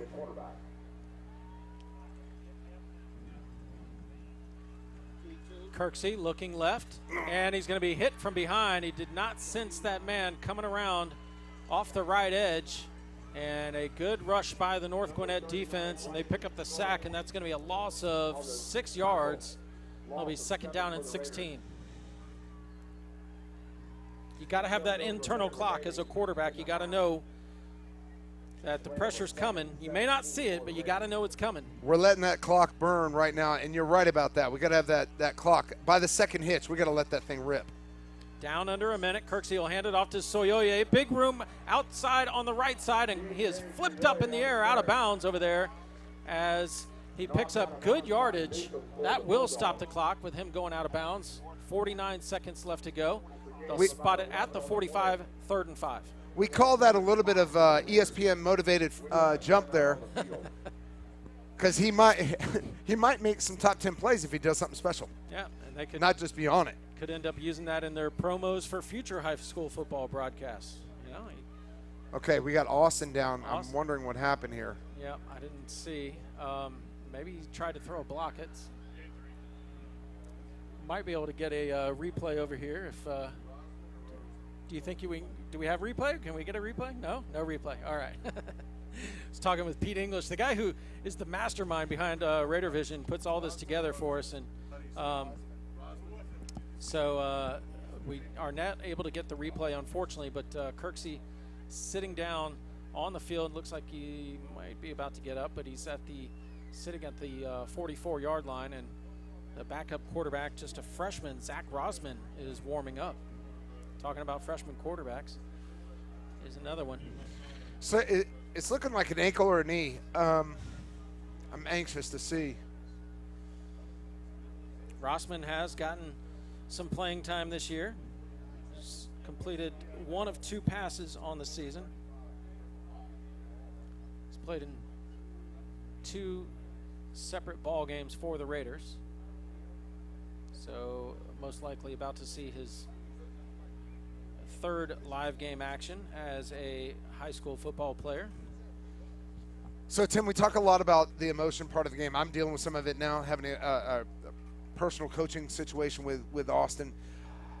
I get coached by Danny White, Danny was, extremely all right, we got Austin Kirksey walking. It looks like an ankle to me. Okay, so he'll take a break till the second half. This man will be back in. I'm calling it. Yeah. All right, because I'm telling you, he's a warrior. He wants to battle. Yeah, and it's got the way he's walking off the field. It just has that look like it's. We're going to get this taped up. Go back, retape it, like you said. And I fully expect to see him back out there in the second half. But to kind of finish that point, Danny White, what he did was he was much like his coach. And what they would do is if a guy went down, no matter how emotional it was, I mean, it's just like you're in the military. Next man up, next man up. Here we go. Rosman's in. Rosman okay, why not? Why not? Complete to Blaylock. Why not? Blaylock makes one man miss, and he picks up the first down. Timeout. Inside the 35, down to the 32. Oh, no. 41 seconds. We don't have to call the timeout. We got the exchange of the sticks. It should stop. So now we should already have that play called. Here we go. He's doing something. Got him lined up quick. Good job by the freshman quarterback. Now the clock is rolling. Rosman, nice job handling that snap. Looking to the left side. That one's complete on the sideline. You got to love the moxie of the freshman to come in unexpectedly for Kirksey as he completes that one to Mikey Farr, and it's another first down. That'll move the chains again. Guys, Walton is so refined at throwing that comeback. They've got the distances down, the step count down, the timing of the quarterback, and the placement of the ball. It is so hard to defend that. Great job by the freshman coming in and making a couple plays here. Not only that, handling the snap. Yep. The snap has been off, which throws your timing off. Handled it with one hand. 32 seconds now. Hand off the ball. They're going to – here they go. They're just going to hand it. No, they're throwing it. Another bad snap. Rossman had it knocked down. I believe, is it a fumble or is it an incomplete pass? They're going to say it's a fumble. So the Raiders are trying to argue that his arm was moving forward, but the refs aren't buying it, and it's a fumble. And it is recovered by the North Gwinnett Bulldogs with 26 seconds left to go in this first half. So the freshman comes in, makes 2 nice throws, moves the chains a couple of times, and then the pressure from the North Gwinnett defensive front a little bit too much on that last play. I agree. I think from a field standpoint, in the situationally, you got a quarterback that's brand new. You got a couple good plays out of him. It's hard to expect that role to continue. Just hand the ball off, and let's go for a kick. I know it's going to be a long one from where we're at, but how much can we ask for with 26 seconds? All right, now let's see how risky North Gwinnett chooses to get here with 26 seconds to go. There we go. Martin throws it out to the left side. It's complete over there. Squeeze. And they make a nice move to pick up positive yardage on the reception for the Bulldogs was number 21, Giovanni Cunningham. So they burn 9 seconds to gain seven yards. We'll take that exchange. It'll run right out of here. We'll be at halftime. 18 seconds left to go in half number 1. Raiders clinging right now to a 7-point lead, 14-7. You might see a little double here, a little fake screen and then slide through. Here we go. Martin looking downfield, and this is going to use up a lot of time. He's got a man open, and it's complete over here to the near sideline, forced out of bounds. That's Giovanni Cunningham again, and tackled by B.J. Gibson close to midfield, but now just 9 seconds remaining. Got about 15 yards, and they burned about 9 seconds there. So we'll take that again. So we are going to have a timeout here, and it's North Gwinnett taking this timeout. And looks like they want to get some points on the board before halftime. I think what you probably see is them exchange that quarterback in there, and they'll get a guy that can throw the ball long. And they may run one more play, short, and then give him that shot at the Hail Mary. And they'll exchange that one quarterback in there that can throw deep. Yeah, that was Brian McGlynn who came in and threw that long pass to Josh Downs that set up the first North Gwinnett score. So we'll see if Chris calls it yet again.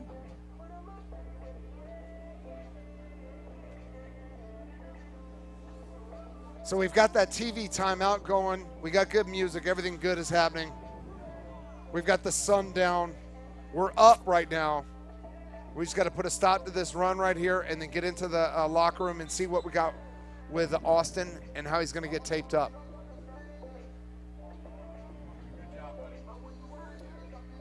All righty, coming back from this timeout.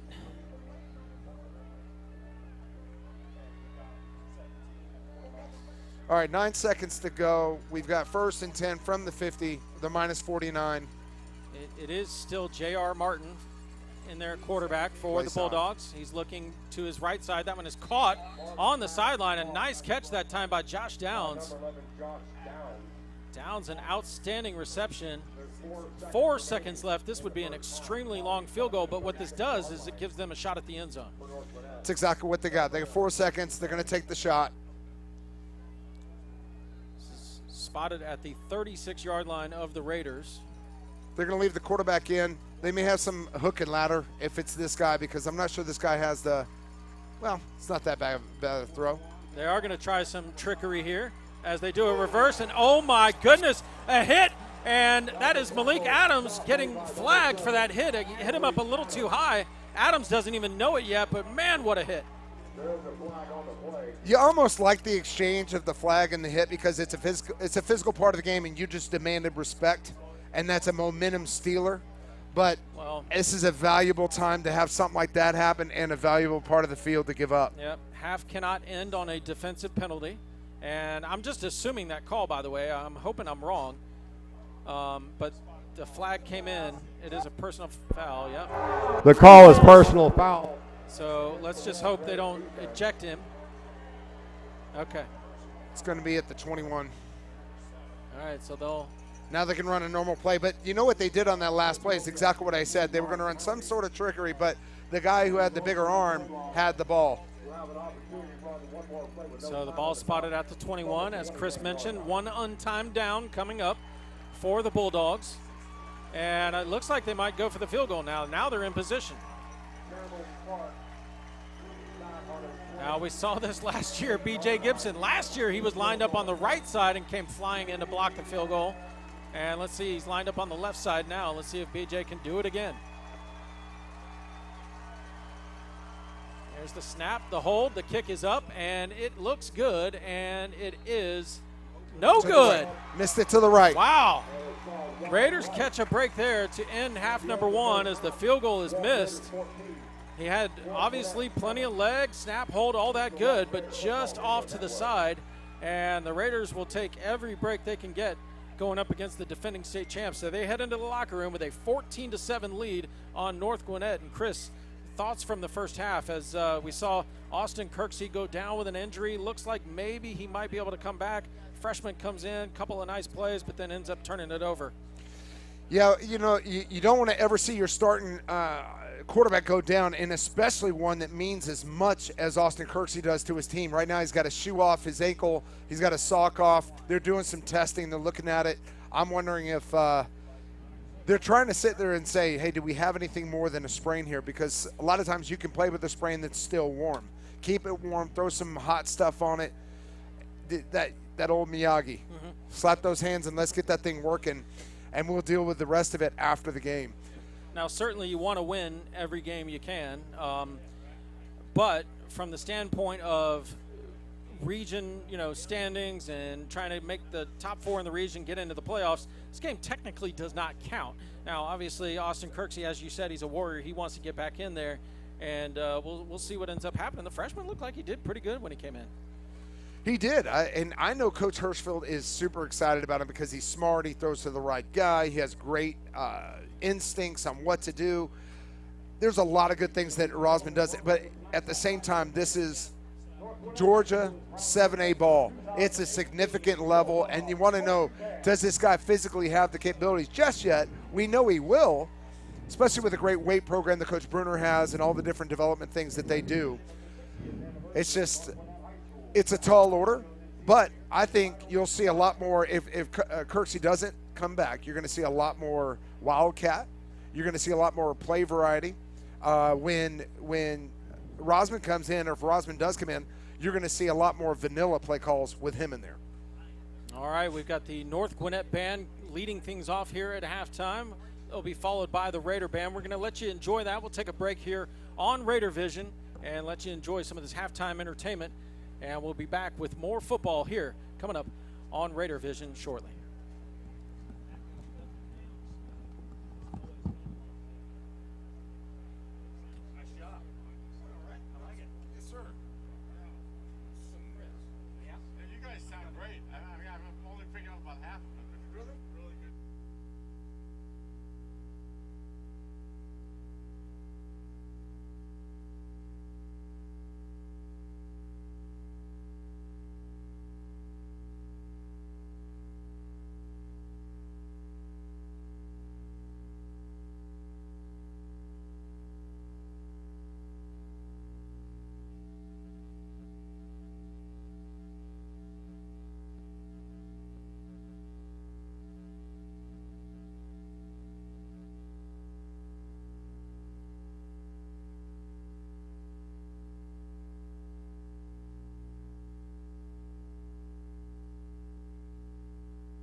The Bulldog Marching Band is under the direction and design of Mark Caprell. The color guard is designed and directed by Marcus Onazim with additional instruction from Elena Quiles, Kirsten Hay, Nicholas Carter, and John Morrow. Hornline instructors include Ben Horn and Gary Garvin. The front ensemble is under the instruction of Colin Brewer. Drumline instructors include Ethan Fain and Casey Stanley. The North Gwinnett Middle School band directors are Travis Downs and Kevin Johnson. This has been your announcer and director of bands, Rudy Gilbert. Let's go Bulldogs!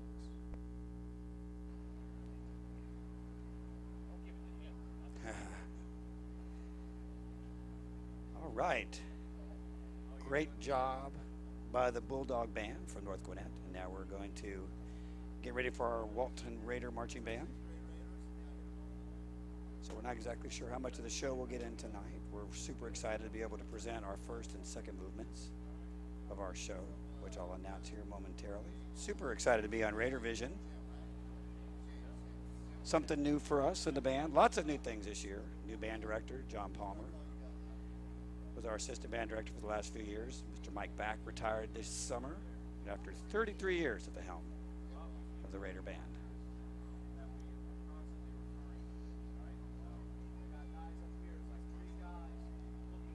So it looks like chaos down there, but it's actually a very well orchestrated machine. Our roadies are setting up our equipment. And then Mr. Palmer and Mr. Johns right there on the 50-yard line are making sure that everything is set up.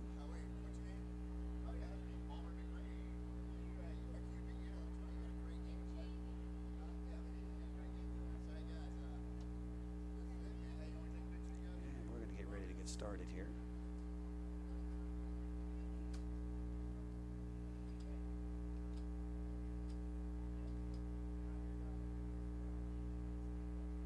Makes his final preparations on the field.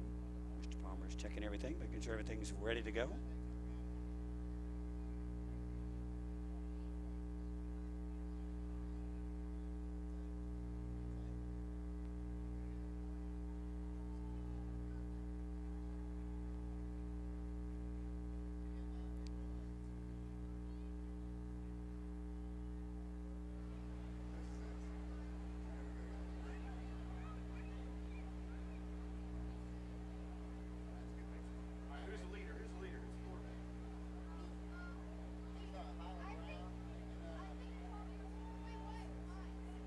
They're just about ready to go.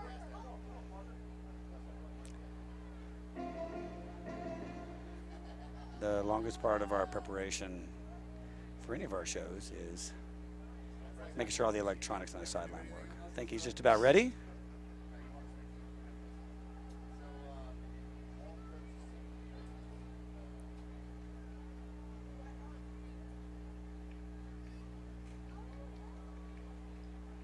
Ladies and gentlemen, now entering the field for your halftime enjoyment, the 2018 Walton High School Marching Raider Band.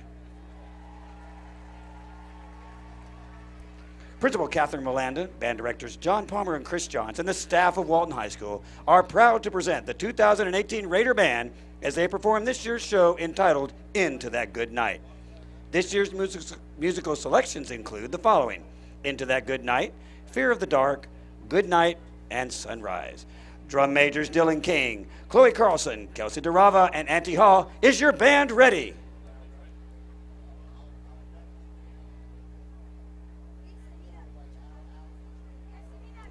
Ladies and gentlemen, please welcome to the field the 2018 Walton High School Marching Raider Band. Chris, how long is it? It's about 4.5 minutes. All right, so that was obviously me kicking them off.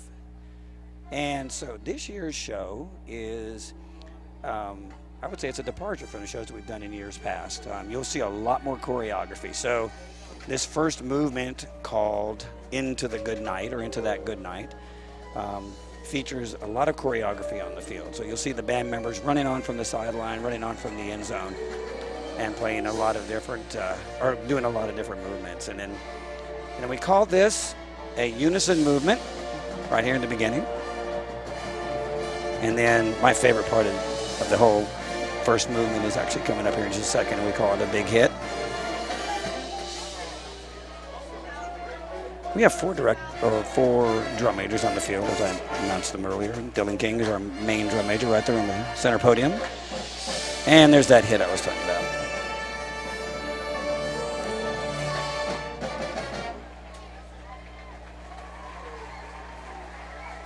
And we got a woodwind feature here.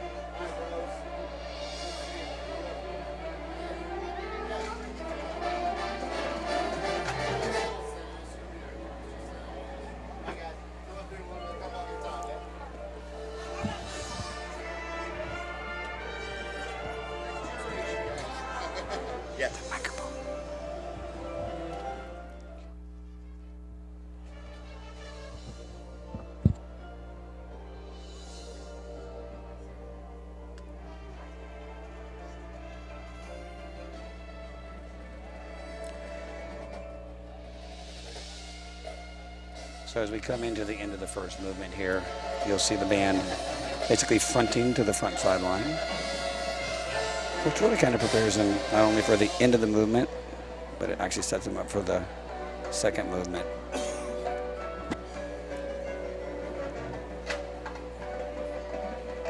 There's about 192 wins on the field and right at 25 color guard.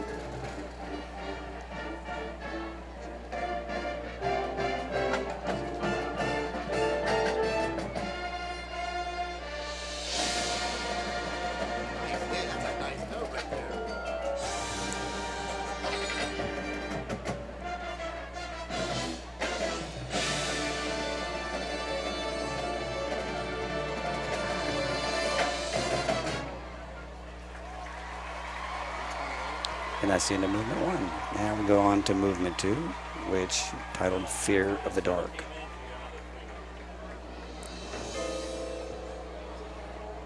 Again, a lot of choreography.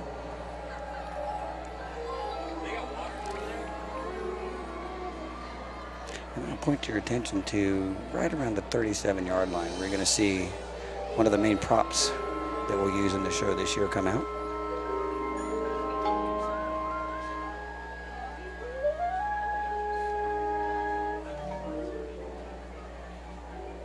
We have three soloists on this piece, a flute player, clarinet player, and a French horn player.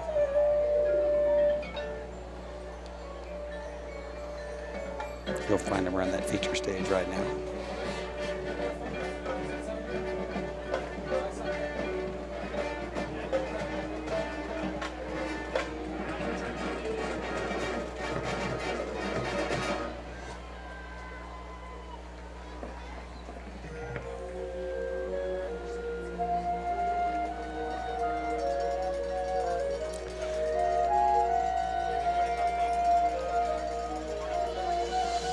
Future halftime show will actually have additional props on the field, as well as something fantastic that I'll save for our later show that will actually come out of that feature stage that I mentioned earlier.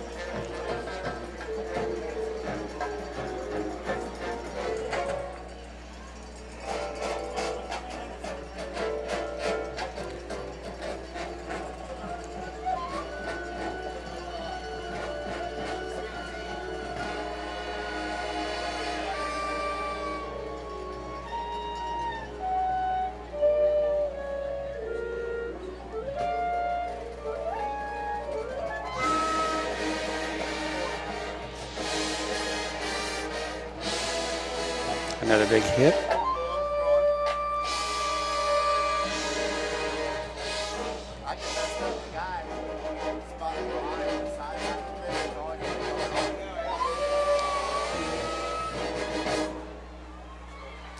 Ladies and gentlemen, the 2018 Walton High School Marching Raider Band.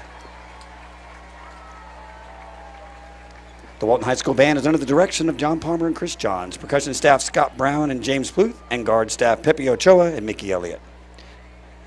This year's band is ready in the show you just enjoyed for a variety of competitions this fall, including a trip to the Bands of America Super Regional Competition in St. Louis, Missouri, the weekend of October 26th and 27th.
All right, we're back here getting set for the second half kickoff between Walton and North Gwinnett. Walton with a 14-7 lead on the North Gwinnett Bulldogs, and Walton will be kicking the ball off to North Gwinnett to start the second half, Chris. So we'll see that North Gwinnett offense first.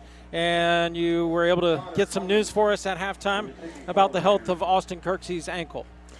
Yeah, so right now Austin is going through some x-rays, and I think the note is if it's negative, he's going to be able to come back in the fourth quarter. So they're going to get the results as quickly as they can and then get him back here to ready to play. Bottom line is he's a competitor. He wants to play. He's going to do whatever he can to make sure he can play. If he physically can't, obviously there's the decision. Well, you mentioned that we would probably see a good bit of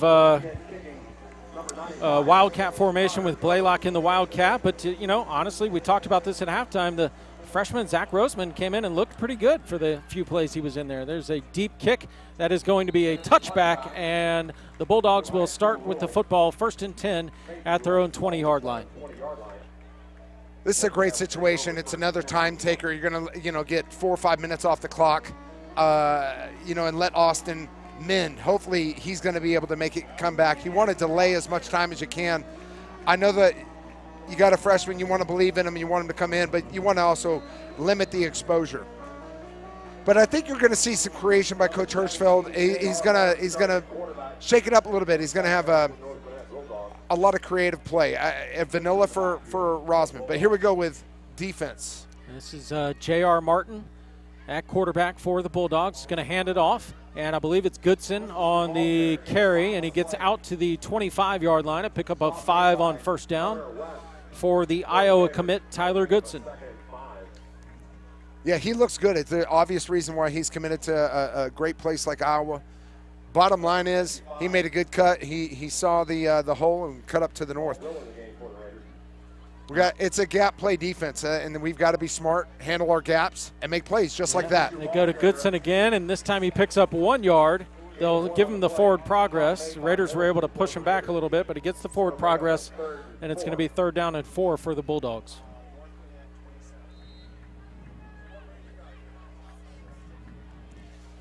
We're going to see a little bit more of an aggressive defensive tone here. It's 3rd and 4, so they're playing those sticks well. Coming in, good play. It is Goodson again, I believe. And he is stopped for a loss. Weston Gurr. And you got to 4th and 1 here. North Gwinnett's got the offense out on the field. This could be one of those situations where the punter's part of the offense, maybe. No, I'm interested in this. Knowing that the first-string quarterback's not in, I wonder why they would. And they may do this. What, okay, they're switching. Yeah, you got to play the chess game. The chess game is if the other quarterback's not in, you expect them not to be able to move the ball well, win the field position through smarts, not win the field position by a trick play. They thought about it for a second. They'll take the delay a game penalty, I believe. I can't imagine they would waste a timeout. They haven't. Wow, they did take a timeout. That's interesting to waste a timeout this early in the second half. Well, either way, that's pretty interesting to waste a timeout this early, or the other trade-off of taking -5. You just punt it away. You're on your own -29. I mean, we've seen some gambles in this game, some chess moves, as you say. And perhaps we're about to see another one here by the North Gwinnett coaching staff. Bill Stewart maybe going for it on 4th and 1 from his own, what is that, the 29-yard line. It's one of those risk-reward things. If they get the first down, it pays off and they get a nice reward. But, man, this is a huge risk. There's one high school that the head coach has studied the numbers. For the past 20 years, he's figured out what the algorithm is, and the algorithm comes out that statistically it's smarter to never punt. He goes for it every single 4th down. Not sure of what state and what high school, but the guy's been doing it for years. That sounds very familiar. I feel like I've heard that same story before, so I kind of know what you're talking about, and I'd be interested to know what his record is, how that typically works out for him. That would be stressful. You're on the -10 and you're really committed to your rules. Yeah. You know the offensive guys love it, though. They always want to go for it, the offensive guys. 100%. Come on, Coach, we can get it. We can get that yard. We can get that 12 yards, Coach, whatever it is. You know, things are different, though, when you have a standard in belief system that this is what you do and it's your mantra, you know. Well, now it makes even less sense that they bring the punting unit out after burning a timeout there. They were probably going with the trick, hard count, couldn't get him pulled. Disciplined defense. Coach Bruner demands it that way. So Blaylock standing at his own 35-yard line. Hopefully this is a great offensive play for us right here with Blaylock gaining a whole bunch of yards. North Gwinnett had to get their 11th man on the field at the last moment there. This is a much better kick this time, and Blaylock will call for the fair catch and make the fair catch at his 28-yard line. So that is where the Walton offense will take over, and it looks like Zach Grossman is going to come in. At least he's out there with the offensive unit getting ready to come in. And so I would imagine we'll see a fairly good mix of what you talked about, a little bit of wildcat, a little bit of let the freshman, make some plays. He made some good plays in the first half. Why not give him a shot here? Coach Hirschfeld's going to call a really responsible game here. He's going to get him in a rhythm. He's going to get DJ Soye a lot more involved. So I think everything's going to be just fine. They're going to work on this and make sure that Coach Hirschfeld does exactly a calm call. It'll be a handoff to start them out. There you go. They do hand it off, as you mentioned, to Soye. They try to go off the left side, and he may have gained about a half yard there. It's going to be second down and long for the Raiders as we approach the 10-minute mark of quarter number 3 here. Walton ahead 14-7. After getting a stop on that first possession by North Gwinnett. So now we're getting into the situation where we're going to have more of a second and long play. It's more of a call for a pass play. It'll be interesting to what kind of maybe quick play, maybe a screen or something. Grossman with Soyoye in the backfield. He's going to roll right side, looking downfield, under pressure, gets the ball away, and it might have been, I don't know if his arm was hit as he was releasing the ball, but it did not come out of his hand very pretty on that play. Third down and long now for the Raiders. Well, he was getting hunted from the backside. They blitzed the backside. He was getting trailed from the backside where he had to get the ball out immediately, and it just kind of slipped out of his hand. He showed some pretty good escapability there on that play. So 9:33 now left to go in the third quarter. Third down and a long 9 for the Raiders. Grossman with twins to each side. Now they'll send a man in motion. That's Soyoye, so an empty backfield. And he's looking left, and that ball was knocked down as he was under very heavy pressure from the North Gwinnett defensive front. And it's incomplete and a fourth down for the Raiders. Yeah, it's tough to have that quick set and pause. He's got a quick set and fire. There was a little bit of a pause there. We have a limit. Whenever you go empty, we're going to have a limited blocking, and you're going to get pressure quick. And especially with this box, they're going to bring some heat. Now the North Gwinnett return man, I believe it's Giovanni Cunningham, is standing way back at his own 24-yard line. And Pollock will get his leg into it. This one is kind of straight up in the air a little bit for Pollock, and it takes a North Gwinnett bounce, and it's going to be downed by the Raiders at the North Gwinnett 47. So now North Gwinnett will be the benefactor of some very good field position. So, Tim, as we talked about, when you have the exchange of decisions like that, when the opposing quarterback is out in Austin Kirksey and North Gwinnett coaches, they should have punted that right away, not burn that timeout like they did, right, and just know that in the value set of their quarterback is hurt, they're probably not going to be that efficient on offense. We'll just get it back after that, and we'll end up getting a better scenario coming back at them with field position here. Here we go. All right, J.R. Martin in there. This time has two guys in the backfield. Will send Goodson in motion. He's looking to Goodson. Goodson has blockers out in front of him, and Goodson tries to get around the outside, but a great job by the Walton defensive backfield to come up and make a stop after a short gain by Goodson. I think that was Drew Michalik. He came up and he met the block with such physicality.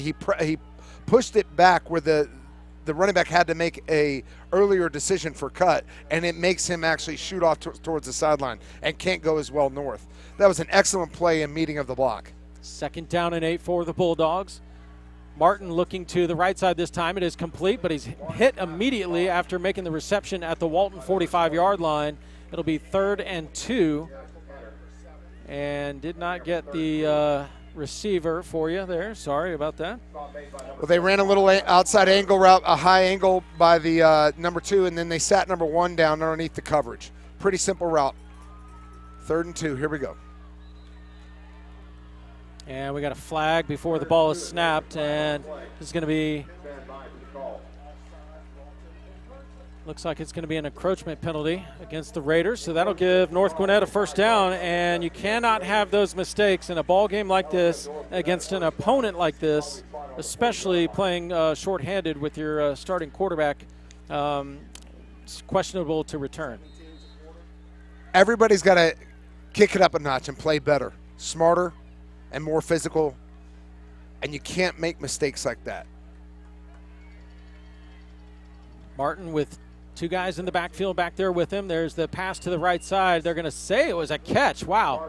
That looked like it came off the turf there. It sure did, and he threw that into a tight window as the receiver was double covered. It was Josh Downs on the reception.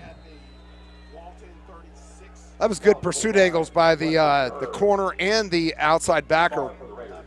Almost getting a hand on it.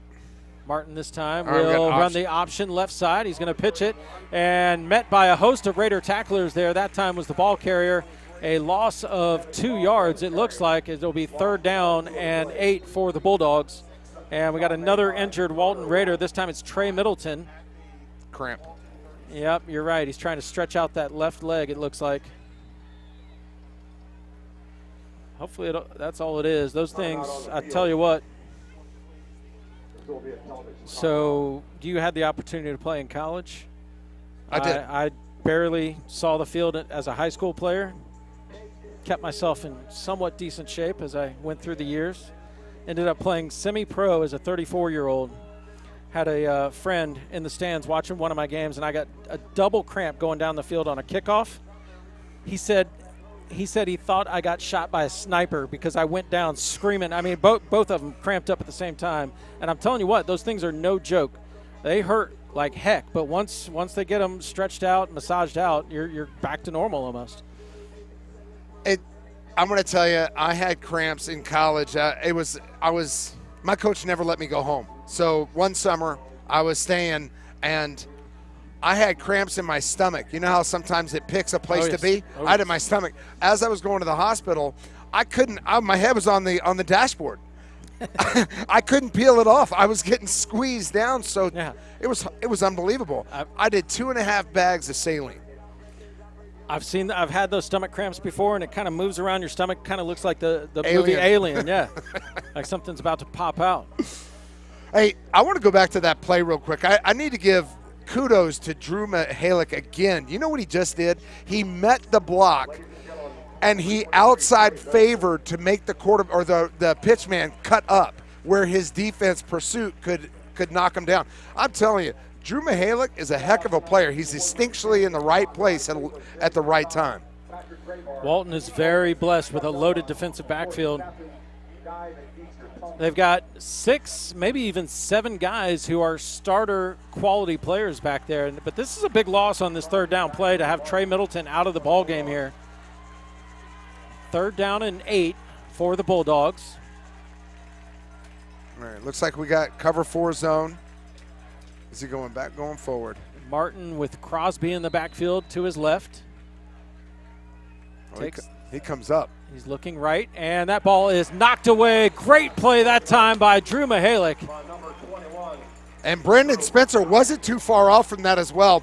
They were crowding the ball, and when you crowd the ball, you make it real nervous for a receiver to make a catch in traffic. So 4th down and 8. Now, this is a situation where it's not so questionable to go for it on 4th down, even though it is 4th and 8. They are inside the Raider 40-yard line at the 38. So much less risk here by going for it on 4th down. Yeah, because you don't expect a freshman to come back and be able to, march the ball too much. And, of course, they're doing it. Martin under pressure. He's looking downfield, going for the end zone. There's a man there, and it is it caught? It's caught. There is an indication of touchdown for North Gwinnett. Wow. So North Gwinnett is within 1 point of tying this ball game up, and we may have another injured Raider there in the back of the end zone. And I'm not sure if this is a similar situation of perhaps a cramp. Mikey Farr looks like a cramp. I'll tell you what, that guy snuck behind the defense, and he was all alone, and we could not recover. We're in week 4, week 5 of the high school football season, and these players, you would think are getting close to midseason form, midseason shape. But I'm telling you what, it's still a real warm night out here. I was sweating like I was one of the players in the first quarter when the sun was still up, and that heat is definitely a factor for these guys. The weatherman said this morning, 93, but there's no rain. There's going to be no wind. It's going to be sweltering. Now, not only that, put this in there. The Walton Raiders warmed up in the sun, and I was just watching, and they had a longer warm-up than North Gwinnett. North Gwinnett was over here in the shade, and they smartly waited, and it was like, are you going to see some cramping tonight? And here we are, we're seeing cramping, of course. The guys that were in the sun longer and had a longer warm-up are cramping first.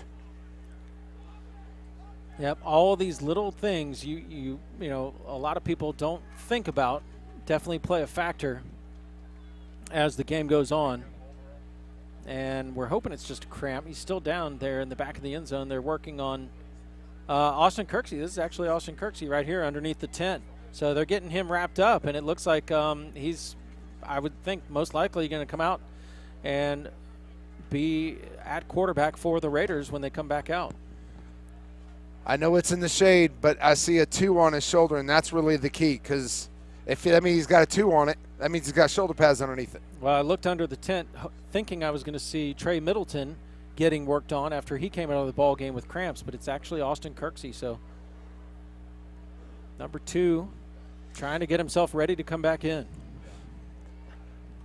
The trainers are so well, they have amazing tape jobs for different types of ankle sprains, high ankle sprains, the normal ankle sprain, where it's placed. They're different types of ankle sprain. It's amazing. So Mikey Farr is up, and he's limping off. And you can also sometimes tell by the limp, and that looks like a cramp limp to me. Yeah, he's Frankenstein right now. So the bottom line is, what's the answer? What do? You take bananas, salt? Oh, man, Frankenstein, that's good. Sorry. I know the feeling. I know you know the feeling, and it's not a good feeling. And but, yeah, it's just hydrating. I mean, you got to prehydrate, though. It's not just during the game. It's during the week leading up to the game. Right, no doubt. And I'm more interested to understand, how did you prehydrate the time that your friend saw you running down the field and you had 2 cramps in both legs, and he said he thought you got shot? I'm pretty sure I probably was out the night before. Oh, man. How'd I guess? Because you were older. I get it. That's right. It's that movie Semi-Pro. Yeah, exactly. Yeah, that's what it was. But you know what? I was lost out there. I was playing against guys 10 years younger than me, guys that thought they still had a chance, at making it. Yeah, but I can see you keep well in shape, and guys that keep in really good shape, they still think they can play. I know you think you can go out and play right now. I want to. I felt like I did, like I said, in the first quarter, the way I was sweating. But no, I'd love to be out there. These guys, when you're in the moment, I don't know if a lot of these guys realize it, but for most of these guys, the bottom line is their football career is over after they're done playing high school football, and that's how it was for me.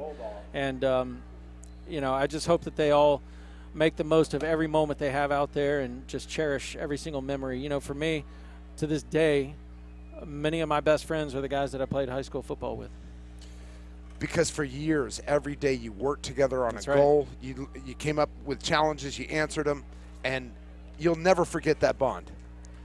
Snap is good. The hold is down. The kick is up. Did he miss that? And it is good. So he missed a field goal in the first half, but he's able to make this extra point to tie the football game up 14-14. 7:25 left to go here in this third quarter, and we'll see if we get to see Austin Kirksey back out there. He's up walking around. They've got him all taped up, the shoes back on. Haven't seen him throw any passes, but I think we're about to see that right now. So, yep, Kirksey's getting warmed up. He's testing his little three-step drop just to make sure the footwork is good. And It's stiff. I can see it's stiff.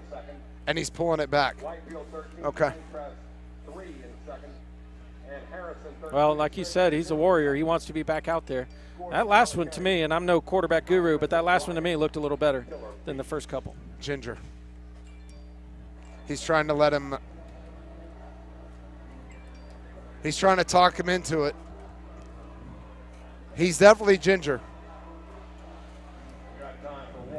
Well, I'll tell you what, this game is shaping up to be very, very similar to that opening game of last season when these two teams met in, I think at first I said Mercedes-Benz Stadium. It was actually at the Georgia State Stadium. You know, the former Turner Field is where they played in the Corky Kell last season, these two teams. And tonight's game, like I said, shaping up to be a very similar game to that game from last season.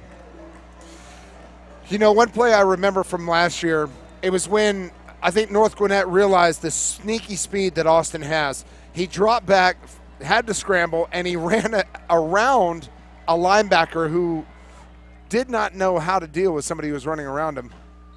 That's a touchback. He tried to make it returnable, but the back foot ended up just on the goal line. So it is a touchback. Alford upset that he's not able to return that one. Those guys, I think they think they're going to take every single one of them back 100 yards for a touchdown. I wonder how that works. What's the rule on that? Because what he did was his feet were in the end zone. He jumped forward to catch it. And does it matter?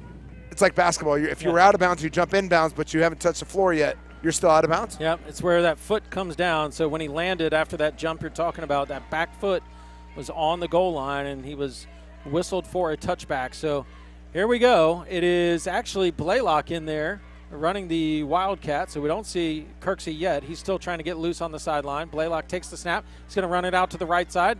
And there is North Gwinnett defenders all over the place. Looked like there might have been a face mask, but there's no flag. There's a definite face mask there. Saw that and the linesman missed it. Well, he had a much better view of it than we did way up here, but it certainly looked like his face mask got tugged near the end of that play, but it's a pickup of 1 yard for Dom, and it'll be 2nd down and 9, just under 7 minutes now left to play here in the third quarter.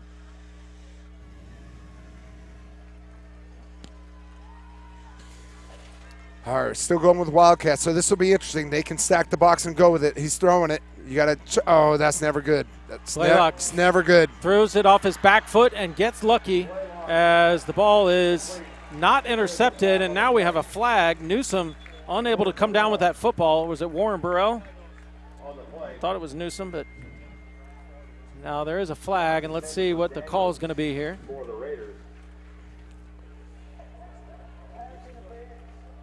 That's good. Raiders catch a break there. One thing we're taught as a quarterback, we never throw back across the grain. When we're going to the right, we stay to the right.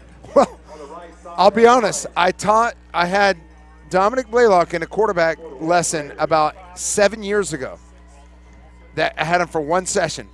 We did not talk about that. Well, not only that, throwing back across the field, he threw off of his back foot. You know, he didn't get any weight into the throw, really. Now, Rossman is back in there, quarterback. He's going to take the snap, hand it off. This is Soyoye, and Soyoye gets close to the 40-yard line. Pickup of 3 yards.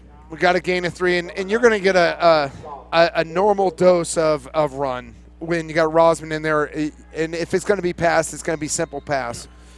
There's no high dynamic, and maybe that's okay for right now while Austin's still getting tested.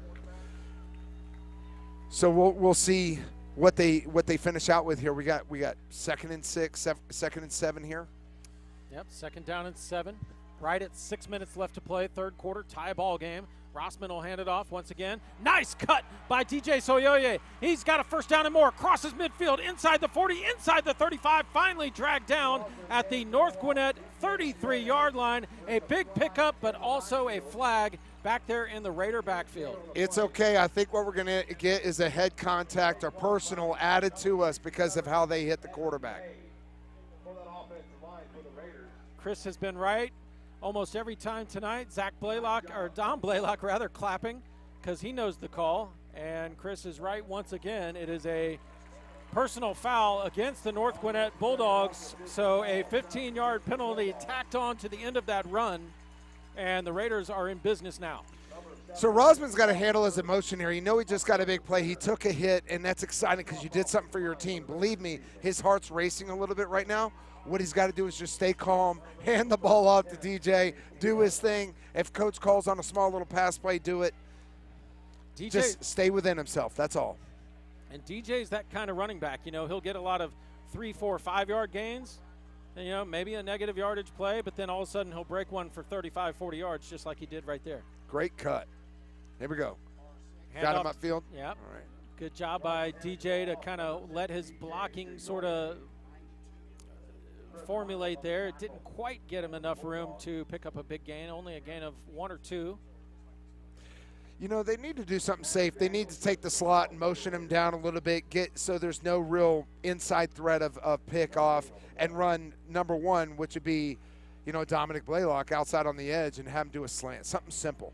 Somewhere he can gain a little bit of advantage. It's a simple route, simple throw. It's short. Doesn't have to have a lot of mustard on it. It's something I think they could be able to do successfully. All right. Roseman, a high snap. He's throwing. He's going to throw it on the play action, and there is contact, but I don't see a flag just yet, so good coverage. And the pass was right where it needed to be. Good job by the defensive back for North Gwinnett. So they called something similar. It's a little bit deeper, but it's an inside play where you know that they're going to be in man because you're close to the red zone, so everybody pretty much goes man up here. And these guys go man anywhere on the field. So you know you're going to get aggressive up front, and they're going to be in man back there. So they throw something over the middle that's easy to throw. It's not a long throw. This will be interesting here, 3rd and 10. 3rd and 10. Maybe a fade outside. Roseman fakes the handoff and is hit, and that ball is loose, and Soyoye is trying to get the guy down and finally does at the 48-yard line of the Walton Raiders, and DJ Soyoye better put that helmet back on before he gets a penalty.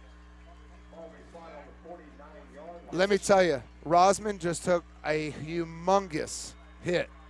Humongous hit. They were coming, bringing the house, and they were doing exactly that.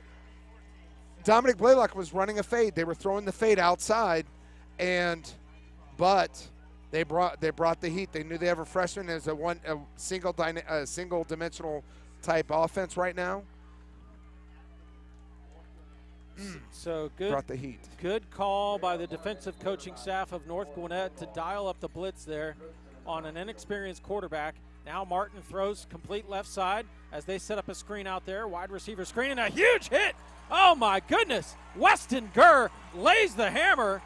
It is good enough for a 1st down, but you gotta love the physicality and the hit there by the Walton secondary and Weston Gurr. I don't like to see the big yards, but I love to see big hits. Guys, I want guys like that on my team. Hey, 1st round of the draft, I'm picking Wes Gurr for my team. Come on, let's get it. There's a pass again, complete on the slant left side, and it is Weston Gurr again on the stop. B.J. Gibson was there as well. It's a short pickup, maybe 5 yards. It'll be 2nd down and 5 for the Bulldogs.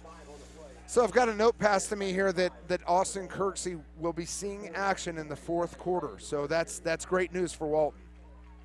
Yep, they'll need him, and hopefully the defense can come up with a stop here. 2nd down and 5, approaching 4 minutes to go in the 3rd quarter. Martin looking right side. That pass is complete, short of a first down. In fact, he only gained, I think, 2 yards. It'll be 3rd down and 3. Great aggressive play. Their closing speed, their recognition skill is unreal. Seeing the guy in the void and then recognizing the pass being thrown and committing to get into the tackle zone. Great job by Walton defense there. Trips to the right side for J.R. Martin. Now checking with the sidelines. And he's got twins out to the left side, empty backfield. Going empty. They should. Oh, they're going zone right. Okay. He's looking left. He's got a man, and it is complete. What a catch over there. That is Tyler Goodson, the running back, lining up as a wide receiver that time and making an outstanding catch for a first down. So we were in that cover 4 zone to the our right, like I was mentioning, and the corner came up and left the pocket back there to be able to put the ball in, and that's where the man threw it. This time the pass is incomplete left side as it was a little bit high, but B.J. Gibson there with a timely hit as well. Got there at the same time as the ball, so good job by Gibson. That's the key to, whenever you run slants, don't let the man have such a step advantage on you so that you can't collision when the ball gets there. B.J. did a great job in recognition and getting to the ball, getting to the collision, really. So 2nd down and 10 here for the North Gwinnett offense. Trying to take their first lead of the ball game. Martin looking right side. He threads it in there, and it's complete. It's going to be short of a first down once again as the receiver was met immediately. Good squeeze, and that's a great throw. He threaded the needle really well. His understanding of seeing the void before the receiver actually got into it was really nice there. Have to give him some commendation for that throw and recognition. Grant Jensen checking in for the Raiders, as is number 55, Paul Brill. I'll tell you what, this quarterback has such a long release. It's like I checked my watch 3 times when he was throwing that ball. So 3rd down and 2 for the Bulldogs. Down under 3 minutes left to go. He's going right there. That one is picked off. Oh, it should have been picked off, and it is dropped. I'll tell you what, sometimes you just get so surprised that the ball is right there, and I think that's what we saw right there with Jalen Wilson. He's like, are you kidding me? It's this easy? And it wasn't that easy as he can't come up with the interception. It's going to be 4th down now. These guys sometimes, you don't expect Christmas to show up in September, and there it was. He was so surprised. Man, he could have gotten some good yardage there. That was Jalen Wilson. You say he could have gotten some good yardage. There was nothing in front of him. He could have gone the distance. That looked like a house ball. There was a flag on the play. There's ineligible man downfield. A 5-yard penalty will be assessed against the Bulldogs.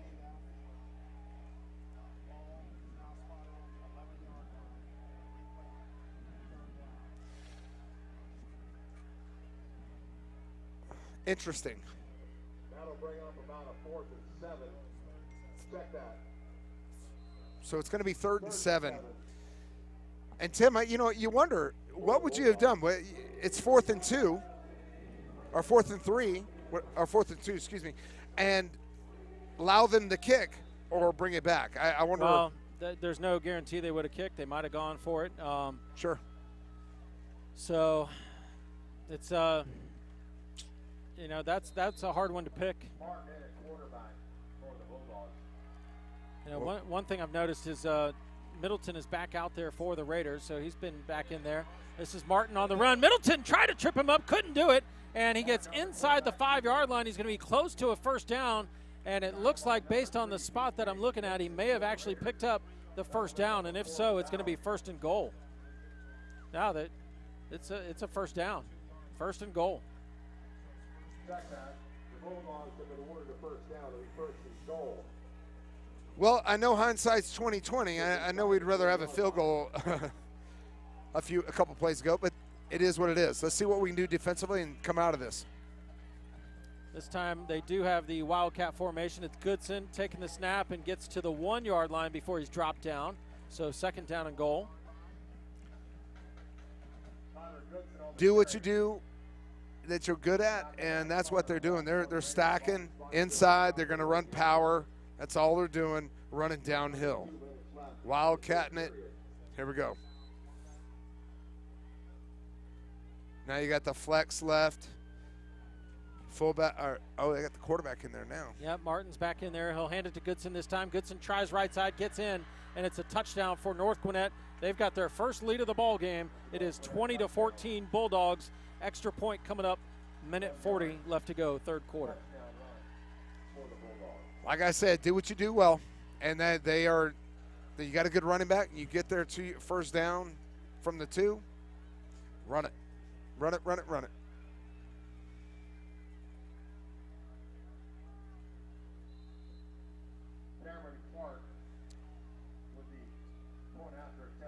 It'll be interesting to see how quickly Austin comes back. Are they going to really wait till the fourth quarter, or are they going to let him come back in now?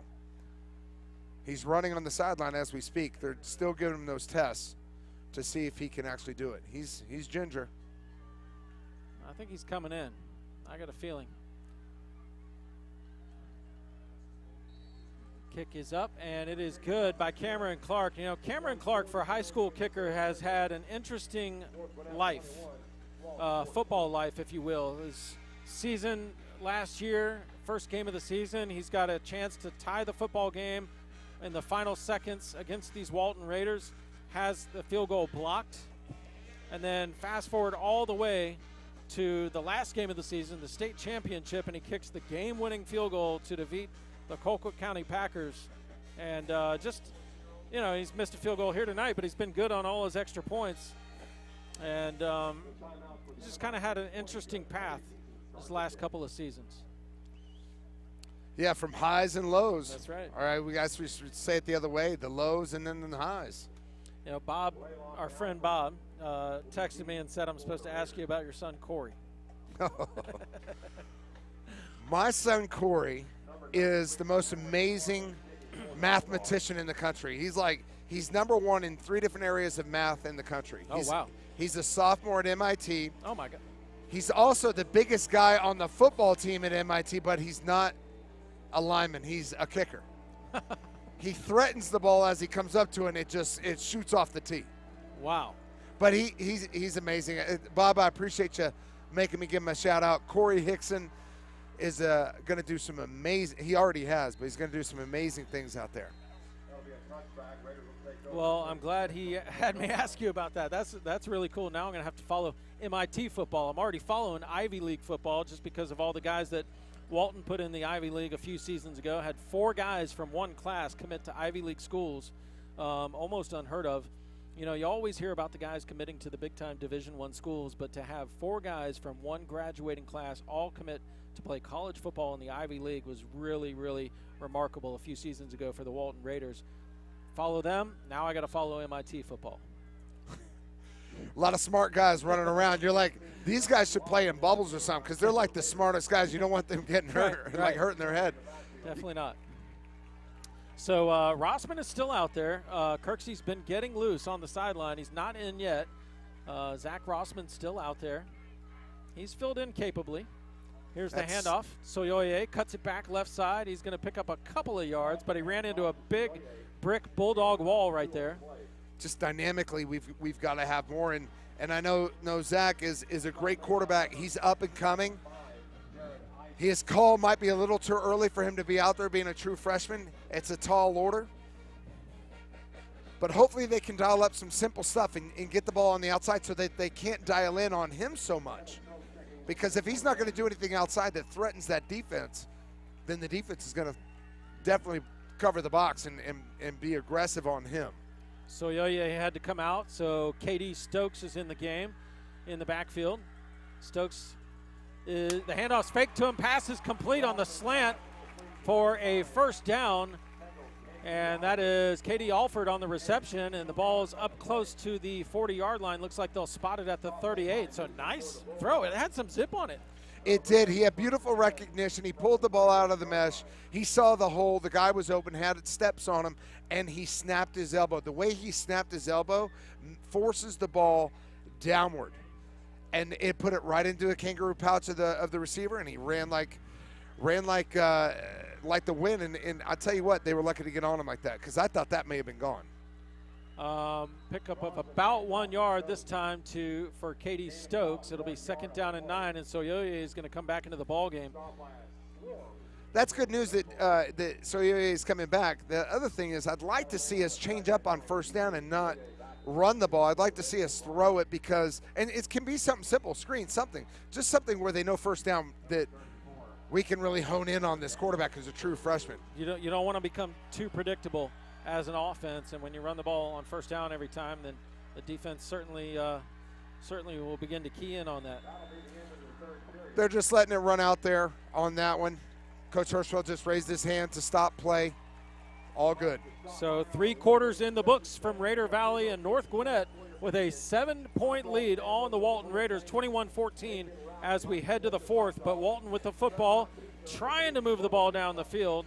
It'll be 2nd down and 9 when the 4th quarter resumes here. Ball close to the 40-yard line of the Walton Raiders.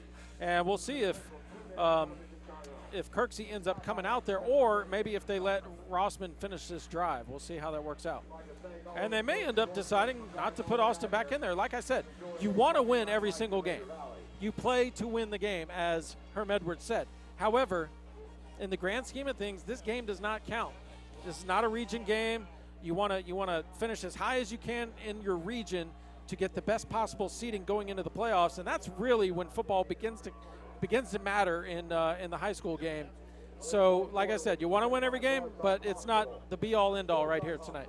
You're exactly right.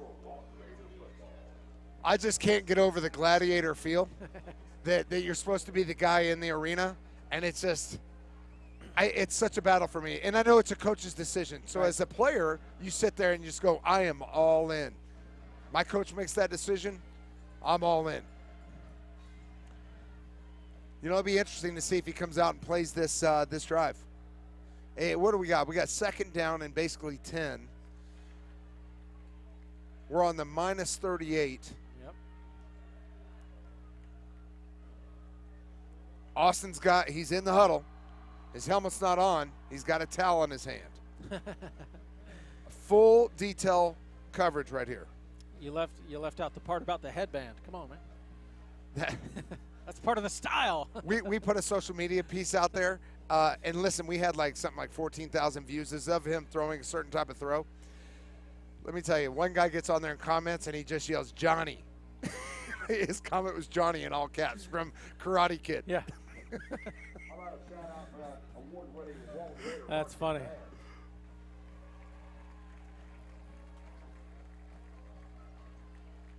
You know, talk about freshman quarterbacks. We've seen it, like I mentioned, Buford started a freshman last year. He's starting again this year as a sophomore. They started Harrison Bailey, the Marietta quarterback, started as a freshman. McEachern started a freshman quarterback within the last year or two.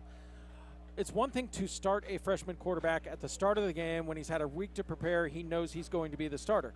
In a situation like this, a regular backup can come in, not a big deal, he's the backup quarterback. But for a freshman to come in a situation like this, when your starting quarterback goes down in a game that's on ESPN2 and you're playing the defending state champs, it's really been impressive what Rossman has been able to do. This is similar to my first college start. All right, we were playing against Boise. Out as my first game, I was true freshman, and in the start of the 2nd quarter, the coach said, "Get warmed up." My legs were like jello. There's 45,000 people in the stands. High snap once again. Rossman handles it, pulls it down after faking the handoff, and he is swarmed under by North Gwinnett defenders. That's going to be a loss of a couple yards. It'll be 3rd down and long. Yeah, he got stuck in the mesh, couldn't pull it out. I don't know if there was the routes needed another 3-step on that drop, and he couldn't get out of the mesh for some reason. I don't. Sometimes that running back comes through and clamps on too hard, and because when it's a true read pass option, a run pass option. So here we go, 3rd down and long. Rossman drops back, complete to Blaylock, makes a great move, and Blaylock is going to get across the 40, stretches out, tries to get to the 45, but it's still well short of a 1st down, and we'll see if the Raiders take a gamble here or if they elect to use the strong leg of Charlie Pollock and try to pin North Gwinnett back deep. You know, Blaylock took a big hit there. I was wondering about how he'd step up, but he popped right up like he should. So they will send the punting unit onto the field. It's the smarter thing to do. Yep. This is interesting. Well, no, they've got Blaylock back there. They might as well snap it. They don't even know what to do. Should have snapped it right then. You're right. They had him discombobulated. All right, well, they got him to burn a timeout. That's smart. Okay. So they burned one early, remember? Yep. Very early in the third quarter. Now they burn another one. This is one of those things that, you know, if the game gets close late, well, it's already a close game. If it stays close late, that could end up being a factor. You know, one of the things you want to do is you want to have those situations where you understand very clearly as a coach, when can you get the other team to burn their assets? Assets are things like timeouts. And these guys have burned 2 early, and they've got 1 left. Now, that'll be interesting if it comes into play here later. Now, that would have been something else there, Chris. Something to see right there if they'd have gone ahead and snapped that ball, because North Gwinnett was like, what is going on? They were trying to figure things out. They were running all over the place, trying to figure out where to line up and, you know, who's got what, who's doing what on this play. And probably would have been perfect timing. Just go ahead and snap it to him and let him run straight to the far sideline and try to turn it up. It's never a bad deal when you got Dominick Blaylock with the ball in his hands. So a lot of times that's a blessing and not a great thing to happen when you've got a bunch of disarray by the defense, because your blocking assignments become muddy, and unless you're doing wall technique, but where they all kind of line up in a wall and just kind of all run and just pick up most dangerous as you run. But by the way, quick note, Austin is warming up as we speak, but Coach Hirschfeld is talking to him. Yep, Austin's getting loosened up, and just right before you made that comment, Mikey Farr was over there running up and down the sideline, so he's trying to get loosened back up to get back in there. I wonder if the conversation right now is happening. Look, I'll talk to Coach Bruner. It's not. Oh, okay, hold on. He's throwing. My guy's a gamer. Yeah. My guy's a gamer. Come on. Bottom line is, now you still have curbed play calls when you got a guy who can't move as well. So you're gonna your RPOs are not going to be such RPO. Oh, they're back in it. They're this lined is up in interesting. the same exact formation. Blaylock lined up back to receive this punt. He takes the snap, and he did just what I said. He's running out to the right sideline. Now he's going to throw it downfield. He's got Alford. It's caught! Alford, first down! The Raiders do it again! The Raiders do it again! Two fake punts tonight. Timmy Burns, I'm telling you, I've never even seen that play before. Run that way, chuck it back that way. What a play call. They're dialing up some stuff. I'm not sure it's ever been. That was one of those things under that tent they did in chalk on the track. You know I was talking about how what really matters in high school football is region play, but I tell you what, these two teams are playing like this is do or die playoff football. Who wants it? That's right. Baby, who wants it? I love this, man. We talked about this earlier. They are calling plays to win. All the chips on the table. Guess who's at quarterback, boys? All the chips on the table. Let's go. Austin Kirksey finally able to convince the Raiders coaching staff that he's ready to go back in there. He will hand it off to Soyoye, and he makes one guy miss in the backfield, but he's wrapped up after a pickup of 2 yards, so it'll be 2nd down and 8. I saw at the end of that play, Austin called for the pitch back. Look, come on. There was nothing wrong with, the turnout of the play. I would have liked to see him stay with his blocker a little bit longer there and not do that cutback. And we could have fell for probably a couple additional yards. But he's fighting. He's fighting. All right, here we go. We got decently soft coverage. We can do something with this. 2nd down and 8. They got Blaylock locked. Ball is dropped. Kirksey picks it back up. He's able to complete it at the 11-yard line. Out of bounds. They're going to say no catch, caught out of bounds. That was Alford on the reception, but was not able to keep 1 foot in bounds. So it'll be 3rd down now. That would only have been worth about 2 yards. From the 15-yard line. With about 3 yards. All right, so let's see what we got. We got 3rd and 8. 3rd and 8. Maybe this would be considered 4-down territory. You don't know if the Raiders want to.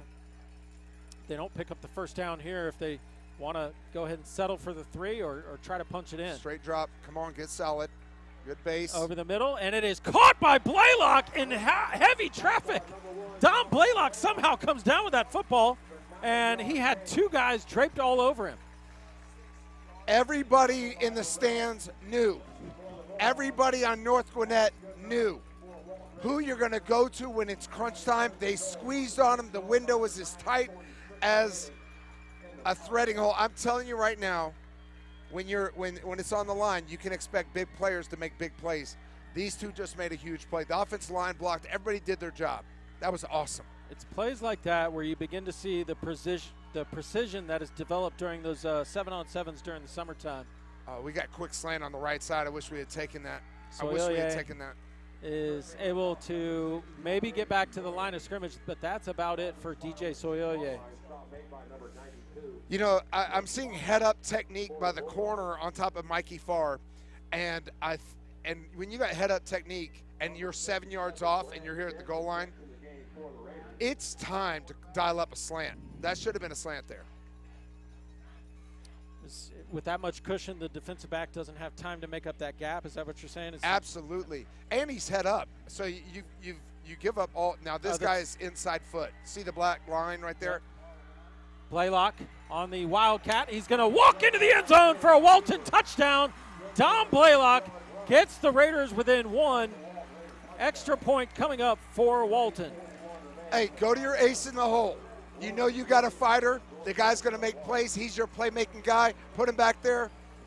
Wildcat off the right side, running in. Great blocking by everybody. Everybody executed their plays there. Great job. Great job. That's huge. And that's great saving of Austin, right? If you have that down there, it's a part of your game plan anyway. Just make the Wildcat call. Did we go through? We're good. It's good, yeah, but the snap was kind of bobbled by the holder. Good job to get it set back up, and the extra point is good. So we're all tied up 21 apiece. 8:41 left to go here. I hate to say this, in regulation. Well, I'm gonna say this to you. How about this? You talked about emotion. We talked about chips on the table.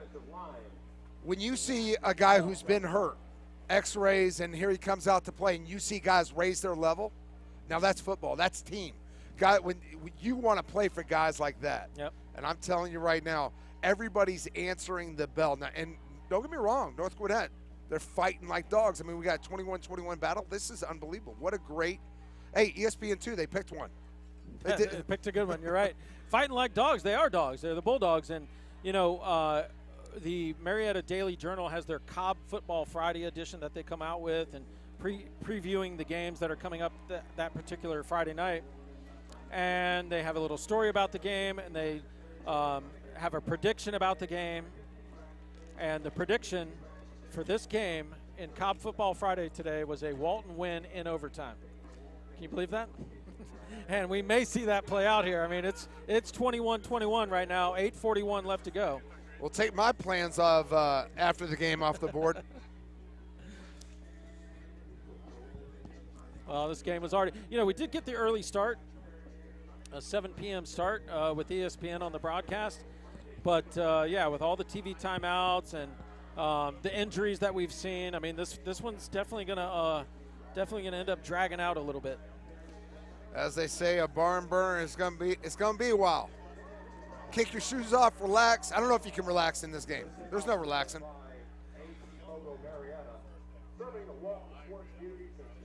I know guys aren't kicking their shoes off at home. They're lacing up even tighter. They want to get in the game. I know how you guys are at home.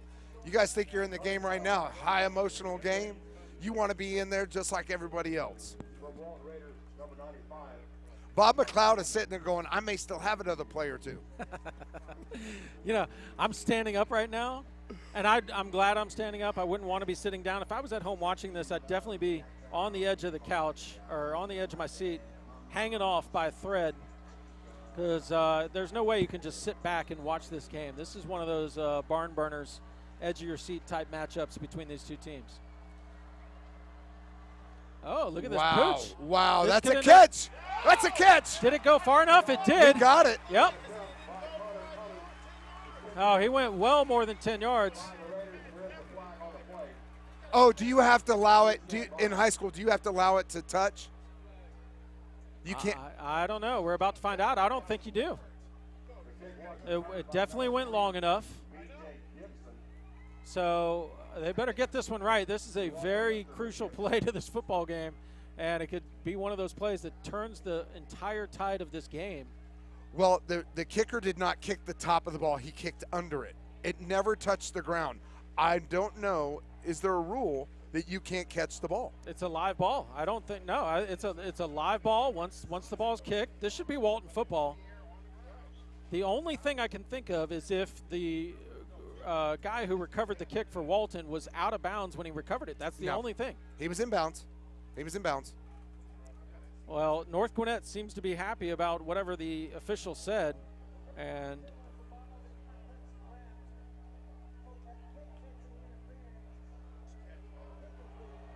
you can't catch it. You have to hit the ground. Guys, this is a rule. This is why kickers kick the top of the ball, and so it pops up. You have to do it that way. So he caught it. This is on every level. He caught it before it hit the ground, so if he had let the ball hit and then just fell on it, everything's fine. It's Walton football, but he caught the football before it hit the ground, and apparently that's in the rule. You know, I'm just now learning this, because I thought it was my understanding that once that ball is kicked on a kickoff, it is a live ball. As long as it goes 10 yards, it's up for grabs. But let me tell you, it's why the kickers in the past 10 years started perfecting that top end kick, because of that rule. And I'm going to just tell you now, that was cheap. Pass is complete to Cunningham. Cunningham is leveled and driven down into the ground, close to a first down, but what a big hit there. And that was Brandon Spencer, actually. They give credit to Mikey Farr here in the stadium, but that was Brandon Spencer. That's the way you got to answer. You got to sit there. Both teams are going to make plays, and you want to make more plays than the other team. The defense, you want to be physical. When you get a chance to tell somebody what kind of man you are, he just did that. But you got to limit the yards they make. There's a handoff to Goodson. Goodson tries to turn it up right side, and he's hit pretty hard there as well. This is going to be good enough for a first down, though. That's your Weston Gurr. Yeah. He's up there making a play. Down under 8 minutes left to go here in quarter number 4 from Raider Valley. We're all tied up 21 apiece. And as I mentioned earlier, very similar football game to what we saw last season in the first game of the season. It was the Corky Kell Classic last year when these two teams met. Was not played at Mercedes-Benz Stadium. It was played at the former Turner Field, current Georgia State Stadium.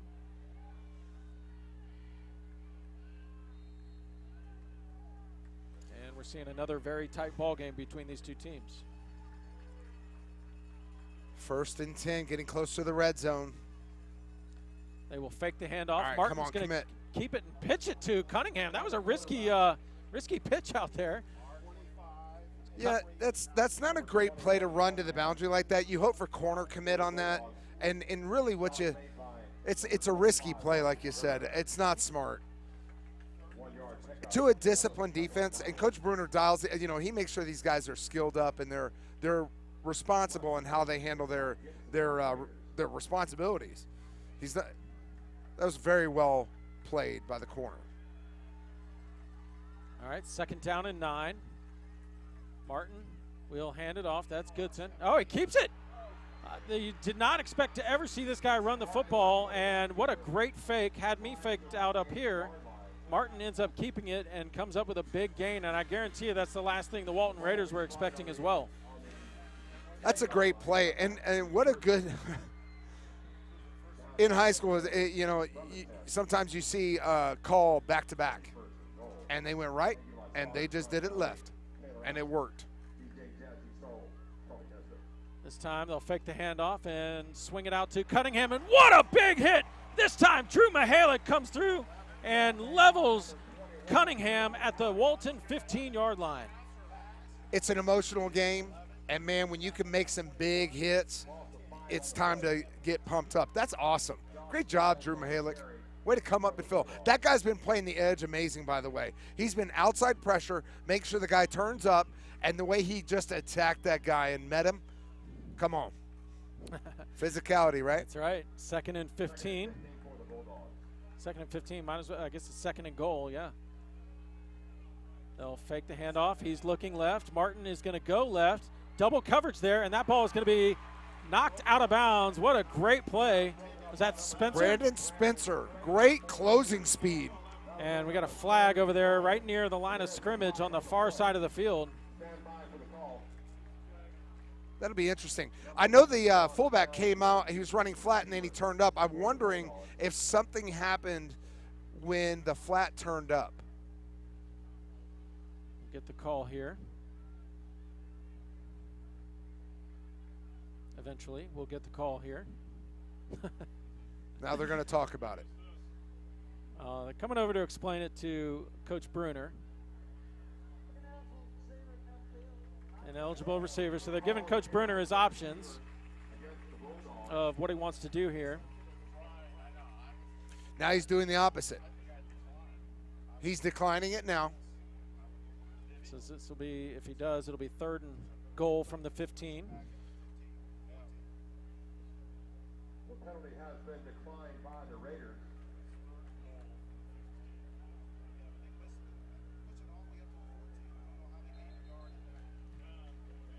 Malik Wilson checking in the game for the Raiders. That'll be a 3rd and 15. Got a great matchup going on here tonight. Great matchups going on elsewhere around the state. Roswell and Milton are in the 4th quarter. Milton with a 3-point lead, 13-10 on Roswell. McEachern leading Collins Hill in the 3rd quarter, 21-6. Collins Hill running that wing tee. I know Walton had some problems with that a couple of weeks ago. Colquitt County, state runner-up last year, winning 28-7 over Warner Robins. Here is 3rd and 15. Handing off inside, just got to collapse, Yep. squeeze, and they did it. That was Crosby on the carry, and he does pick up a couple of yards, but it's going to be 4th down now.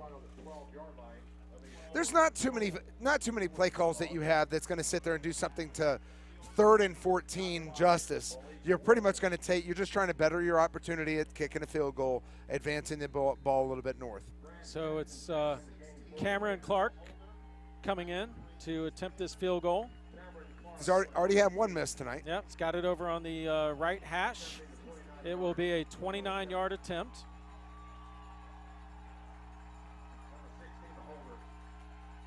Kick is up, and it is good. Got it just inside that right upright. And North Gwinnett, once again, with a lead here. This time it's a 3-point lead, 24-21, with 5:29 left to go in the football game. Take a break. Go to concession stand. We'd like to remind all our friends from North Gwinnett, concession stand is conveniently located. So looking at some of these other scores around the state, North Cobb and East Coweta tied up 14 apiece. That one's in the 3rd quarter. Hillgrove leading Etowah 14-3. That's in the 3rd. See what else we got here for you. Archer blowing out Norcross. That one's a final score already, 37-0. So Norcross drops to 1-3 on the season. Grayson leading Westlake, but it's a somewhat tight ball game, 21-12 in the 3rd quarter. And a couple of local rivals here for the Walton Raiders. Wheeler leading Lassiter 21-10. That one's in the 3rd. So Wheeler has a chance to remain unbeaten with a win here tonight. Not here, but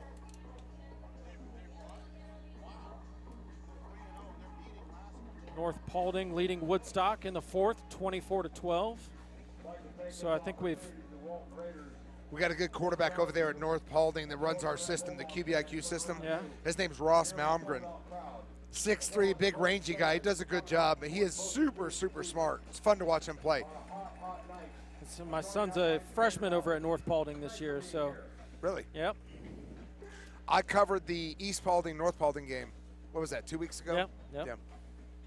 I know North Paulding had a big lead in that game, but East made it a game late, came back and fell short. Yeah, I think North Paulding went into the locker room at halftime, and they were up 31-7 or something like that, and they tended to think that business was over. So their minds went home. Yep. Gotta put the game away, that's for sure. My coach used to talk about all the time, man, you gotta hammer every single nail into that casket till it's over. Speaking of hammering nails in caskets, you'd love to see Walton use up all 5 minutes and 29 seconds that are remaining and punch the ball into the end zone for a touchdown. Leave North Gwinnett no time on the clock. That's what we'd love to see here. We'll see if Walton can come through. With that high-octane offense, I'm not sure Walton knows exactly how to do a big, we got a chance for a return here. Now we do, yep. Ball is caught at the 4-yard line. That's Dom Blaylock, breaking tackle, still on his feet, gets it out to the 30-yard line. If he'd have been able to shake that one last guy, he had some room over here on the near sideline, and Dom Blaylock always makes it exciting. His ability to squirm and get off tackles is unreal. His second to all the way to 10th effort is unreal. I wonder why Georgia offered him a scholarship. Georgia and many, many others. Well, he's going to be something fun to watch as he progresses throughout all the years. But right now we got 5:21 left. We're down 24-21. 1st and 10 from the 30. Here we go. All right, it is Austin Kirksey back in there, quarterback for the Raiders. And he'll send a man in motion. That's safe, and we got some room here. Yep, this is Soyoye on the handoff, and he's able to pick up a first down as he crosses the 40-yard line to the 42. This just in, ladies and gentlemen, man, please have your attention. This just in. The concession stand. All items are down. All hot items are 2 for 1. All hot items, the last 5 minutes and 16 seconds of the game are 2 for 1. That was a great gain for us right there. Awesome offside boundary run. Great job by DJ getting upfield and gaining some needed real estate. 5:16 left to go, fourth. High snap, handled by Kirksey. Hands it off to Soyoye, and he picks up a yard, maybe 2, but that's about it. It'll be 2nd down and 8 for the Raiders. Now, I'll tell you what, the center is making some we need to work on that. Our center is destroying timing. Offense, if you ask Bill Walsh, it's the most important thing you could ever do is have great timing.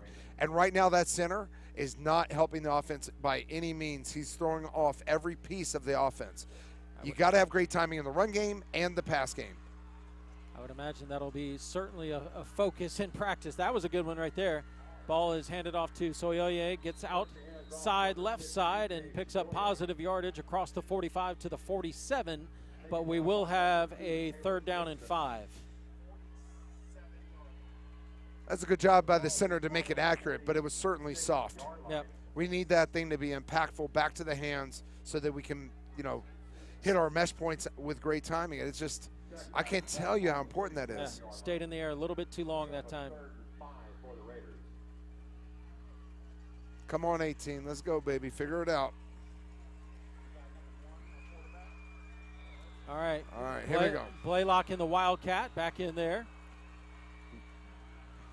All right, Kirksey on the sideline. Blaylock takes the snap and runs left, breaks a tackle. He's fighting for yardage, gets close to midfield, but short of a first down. It'll bring up 4th down for the Raiders. And this, with the time that we have left on the clock, this could be 4-down territory right now. That was probably the toughest 2-yard earn I've seen. This guy's, his commitment to make things happen is unreal. But, man, they're keying on it, obviously. There we go. Once again, Blaylock in the Wildcat. We've seen him throw the football. Something tells me we'll see him keep it on the ground, however. They send Mikey Farr in motion left, maybe trying to get North Gwinnett. They're using a timeout. Offsides, and North Gwinnett doesn't take the bait. So timeout Raiders, 3:53 left to go, 4th quarter from Raider Valley. Your score, North Gwinnett 24, Walton 21. And a big 4th down coming up. Now, Tim, I'm going to tell you, This is not smart football, but it's smart football. You ready for this? This is a great time to double move. Okay, yeah, I got you. So run a little receiver sluggo, hitch and go, out and up at 5. You're running it right at the sticks. They're going to commit to it. Hey, if you're playing with all the chips on the table, that's a play call. Now, here's the other problem to that. You need timing. You need time by that, and they've been coming. They've been heating it up back there. So we'll see. We'll see what they do. So you start pulling out the, John Gruden terms, sluggo. If we're going to go sluggo, why don't we just go Spider 2Y banana? I mean, why stop at sluggo? Well, Spider 2Y banana, I love it. Well, John Gruden loves it. By the way, that's week 8 install on Coach Hirschfeld's list. It's not in there right now. Gotcha. Okay, saving that one for late season and playoffs. All right, we still got Dom at Wildcat. They're committing to it. They think 353 is 4-down territory. 4th and 3. This is going to be interesting. All right, Mikey Farr coming off the field. Got to get him off. So they're packing the backfield with extra blocking. Blaylock's going to try to make something out of nothing. He's got a first down and more. Blaylock stays in bounds and gets to the 40-yard line of North Gwinnett, picking up a huge 4th down conversion for the Raiders. Tim, talk about overcommitment, leaving no containment on the backside. We took advantage of it, and you never want Dominick Blaylock to have an unbalanced look at getting some yards. There was no defensive side. We just saw Harry Houdini in person here tonight. He had a straitjacket, chains wrapped around him, and somehow able to escape and pick up the first down. Unbelievable. All right, we're still in it. We're committed to the Wildcat. This time another bad snap. Blaylock handles it. Again, trying to make something out of nothing, and lucky really to get back to the line of scrimmage. Now they're going to bring Kirksey back into the ball game here for 2nd down and 10. That snap has got to get better. It makes offense so hard when you can't just rely on the most important relationship, which is the quarterback-center relationship. That is the most important thing. It's got to get to you. That exchange has got to be perfect, and it's not even close. It's got to be hard to be able to stay in a rhythm for a guy like Kirksey to come in and out of the ballgame like that. He's back in there, 2nd down and 10. This time it's a good snap. Kirksey looking to his right side. He's got a man open, complete. And it should be a first down if he doesn't retreat too much. Nice catch and run that time by, looks like, Kendall Alford on the reception, and a big first down pickup for the Raiders. That was a great dial-up. We had full protection, and they're obviously protecting Austin with great reason. You had a stop route by the inside, and he continued because we double gathered, and it adds a little bit of time.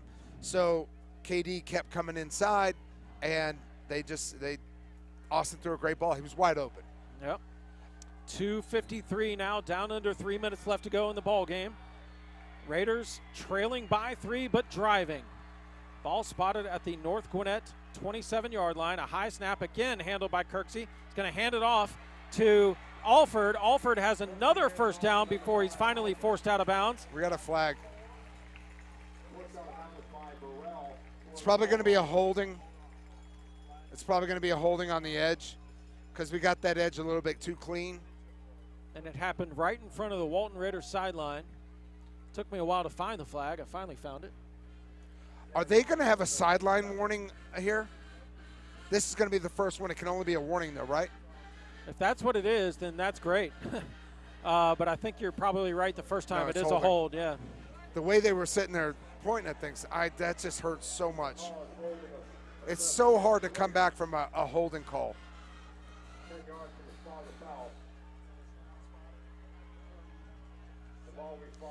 All right.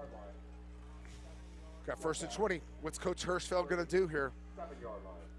They're going to be a little bit soft. They're going to be protecting their hindside. I don't care how great they are. They may come up and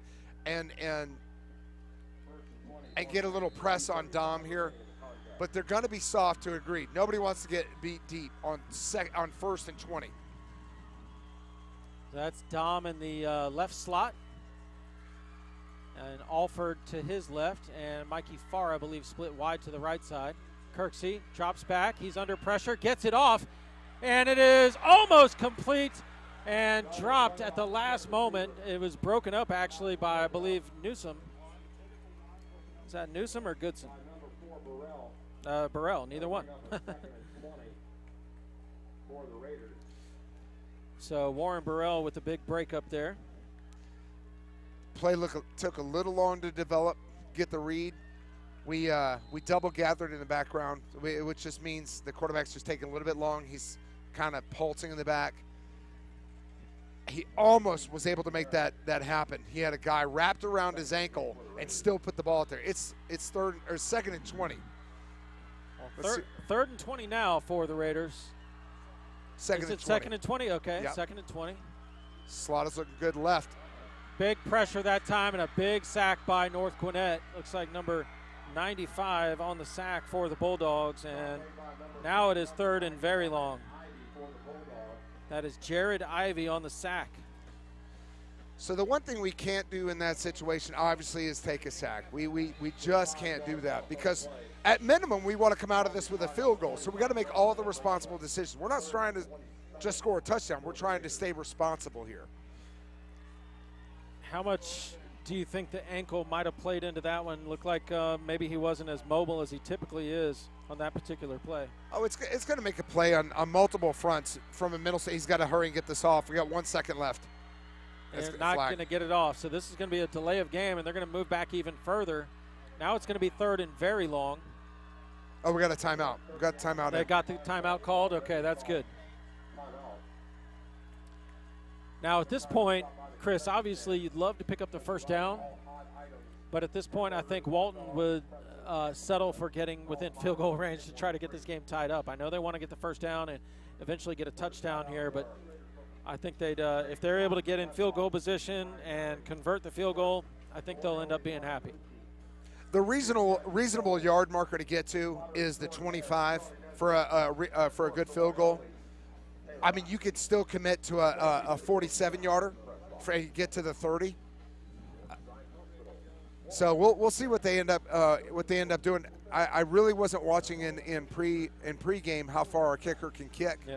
But watching him in kickoffs, we know he's got a 50-yarder within him, and that just means we got to get to the 33. A lot of things have to go right for a long field goal like that on the high school level. You got to make sure you got a good snap. We've talked about all these guys that are being highly recruited, and some have already committed on both sides, Walton and North Gwinnett. One thing that Walton has that a lot of teams don't have is they got one of the top punters in the country. They got one of the top long snappers in the country. And I'm wondering with the long snapper, maybe you try him out at center. I mean, you know, if he can make the snaps, maybe you give him a try. Absolutely. It'll be interesting to see what Coach Hirschfeld's dialed up here. We got trips to the right, single on the left. Third and 27. Kirksey takes the snap. He's got some space out to the right side. Looking downfield. That ball is complete, and we've got a first down. On his feet still is Alford. Alford making guys miss and gets inside the 15. What a play. Run after the catch by Alford. It's first getting out of the pocket, out of distress, creating some space. KD staying focused on the route. Bunch of athletes on the field making things happen. Guys, you're seeing commitment. All the chips are on the table, baby. First and 10 inside the red zone. Here we go. Putting on a show for ESPN tonight. And Kirksey just came and limped off the field. Now, I don't know if this was a planned thing to have Dom and the Wildcat on this particular play or not, but Kirksey came running off the field and looked like he was limping and running at the same time. First thing we got to hope for is a great snap. It is high, but Blaylock handles it, trying to let the blocks develop. Gets maybe a yard to about the 11-yard line. It'll be second down and 9. Got to get Kirksey back in there. Now, in the meantime, we're down under a minute left to go in this ball game. All right, here we go. We're still in Wildcat. We got a soft edge on the outside. Come on. Blaylock Come on. turns the corner. Blaylock headed upfield. Blaylock, touchdown! Baby. That's what I'm Touchdown, talking Walton about. Raiders! That's what I'm talking about, boys. Dom Blaylock crosses the goal line with 32 seconds left to go and gives Walton the lead. Timmy Burns, that's Friday Night Lights. Heart, commitment. You got a great athlete with huge heart, willpower. That guy just forced himself into the end zone. Everybody, again, did their jobs. Good job, Walton Raiders, baby. It's an emotional game. I can hardly handle my heart inside this box. It was a great individual effort by Dom Blaylock, but you nailed it right on the head. Everyone did their job on that play. The blocking was there. Dom waited, was patient, let it develop, and when he found his hole, he went for it. And the extra point is no good. Now look, what this does, it keeps it a 3-point game. So if North Gwinnett is somehow able to move the ball downfield close enough to try a field goal, they've got an opportunity to end up tying this football game. Timmy Burns, there may be one thing we can like right now: assets. That's right. That's right. They've only got one asset, and if we can get this, we kick this, obviously into the end zone. They're going to have 32 seconds from the 20. We don't want any big plays, so we kick this out of the end zone. They get the ball 32 seconds from the minus 20. Responsibly, they probably got to get down to, with their kicker, down to the 20. They got to travel 60 yards in 32 seconds with one timeout. I'm not saying that's an easy thing, medium thing. That's pretty much a tall order. It's a tall order, but they've certainly got some athletes over on their side of the field as well. Now, you mentioned the assets. Did we or did we not talk earlier in this half about North Gwinnett burning some timeouts a little too early in the second half, and now this could come back to haunt them? We will see. 32 seconds left to go, and the Raiders are about to kick it off to the North Gwinnett Bulldogs, leading by 3. So if you had a gold coin, you had 3 gold coins, right? Would you just freely, early, without much reason, give one away? No, I would not. That's a timeout. That's what they did. They, with high value, they just said, who cares? It's going to hurt them maybe. We'll see what happens. All right, the kick is away. They do kick it deep, and it is going to be a touchback. And so North Gwinnett will have to go 80 yards. 80 yards if they were going to score a touchdown, but they do have to go, I would say, what would you say? Clark, I think he's got a pretty good leg on him, Clark. But this is gosh, they would have to go at least 50 yards, and then you're setting up for close to a 50-yard field goal if they get to the 30. Man, I tell you what, I had a feeling this was going to be a good game, but I did not think we were in for quite what we've seen here tonight. This has been a back and forth, exciting game between these two teams, teams that are powerhouses on the state level. There is a pass complete on the slant, and you got to wrap up and get them to the ground, and the Raiders Please do. tell me that's not a first down. Is it a first down? It's It a is. first. So now the clock stops. That's the one bad part about that. So, but in this situation, you have to play altitude and just make the tackle. You cannot let anybody behind you. Clock is rolling now, down under 20 seconds. They try deep down the left sideline, and that ball is going to be knocked away. Great defensive play. Who was that? Number 9? That's our boy. There were 3 guys there with Josh Downs, the intended receiver, but Spencer was there, and it looks like maybe Jalen Wilson was there as well. Our corner can't allow that to happen, though. He can't let it behind him. Yeah, Jalen Wilson was there. Spencer was there, and it looks like, is that Mikey? Mikey Farr was there as well. 15.7 seconds left to go. Play with altitude, boys. Got to get back. Play with altitude. Come up, make the tackle. Squeeze, guys. Squeeze on him. Martin is going to throw off one foot. He's got a man deep, and it's incomplete, overthrown. 9.8 seconds left to go. 3rd down and 10 now. The clock does stop on that incompletion. That is the one thing North Gwinnett has going for it right now. They got a little bit of time to regroup here. 3rd and 10, North Gwinnett from the 30-yard line. Tim, I'm kind of excited. We got 9.8 seconds left. They got one timeout still. They got 3rd and 10, and they got a lot of yards to go, but we're letting these guys get beyond us. That is too scary. All right, now we got Dom in the backfield. He's the safety help to make sure no one gets deep. Martin takes the snap, dropping back, looking downfield. Got a man open here on the right side. It's complete. He's going to try to run it out of bounds, and he does with 2.5 seconds left. So we'll have time basically for one more play here. And it is spotted at the the North Gwinnett 43-yard line. One last play. Walton trying to hang on to victory here. They lead by 3, 27-24, and North Gwinnett goes ahead and burns that final timeout. They knew more than we knew because they were actually never going to use it in the first place. They were never going to need that timeout. So here we go, 2.5 seconds. What are they going to do? Hook and ladder? They're going to do something. We've got to play a lot of altitude. You still got to be aggressive in that mid-level range and try to threaten anybody who makes those short catches for that hook and ladder, and it's nothing but chasing from there. I was watching week 1 of the NFL season. I saw a game. Can't remember which one it was, but the team that was behind had one play left, and they were doing it, just launch it down the field, Hail Mary type pass. The defensive team, again, can't remember who it was. They only rushed 3 or 4 guys, and they had the remaining 7 or 8 guys literally standing on the goal line. That's how they lined up for that final play. And here we go. We're going to see something similar here. Walton sending 4 guys back. This is it. One last play. No more timeouts remaining for North Gwinnett. This will be the final play of the football game. It'll be a win for Walton or a win for North Gwinnett if they can pull off the miracle. Martin looking left. Could be a He's under sack. pressure. Could be a sack. That's what I'm talking about, boys. Trey Middleton with the sack. I don't care how you get it done. Winners win, Tim, and losers lose.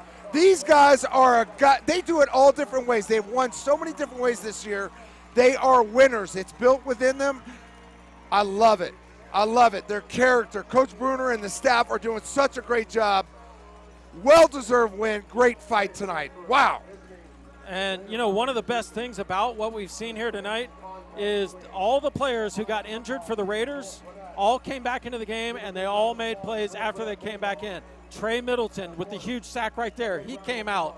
Austin Kirksey comes back into the game. He comes in and makes plays. Same with Mikey Farr. Mikey Farr was in there making plays. All these guys who got injured come back into the ball game and end up making huge plays to help Walton win this football game. And the best part about it is the win's great, but you need these guys beyond just tonight, and all these guys seem like they were healthy when they came back in. Tim, I know this is going to seem a little sensitive here, but I love football.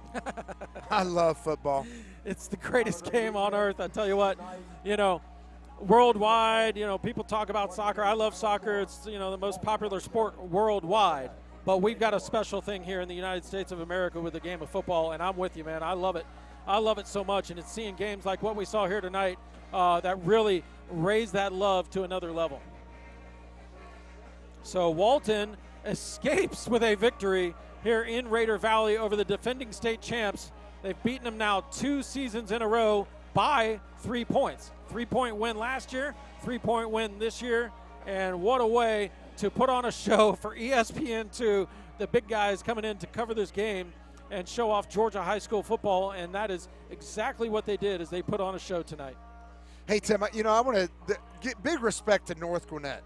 North Gwinnett came in here. They fought. I'm telling you, this is a rivalry type game.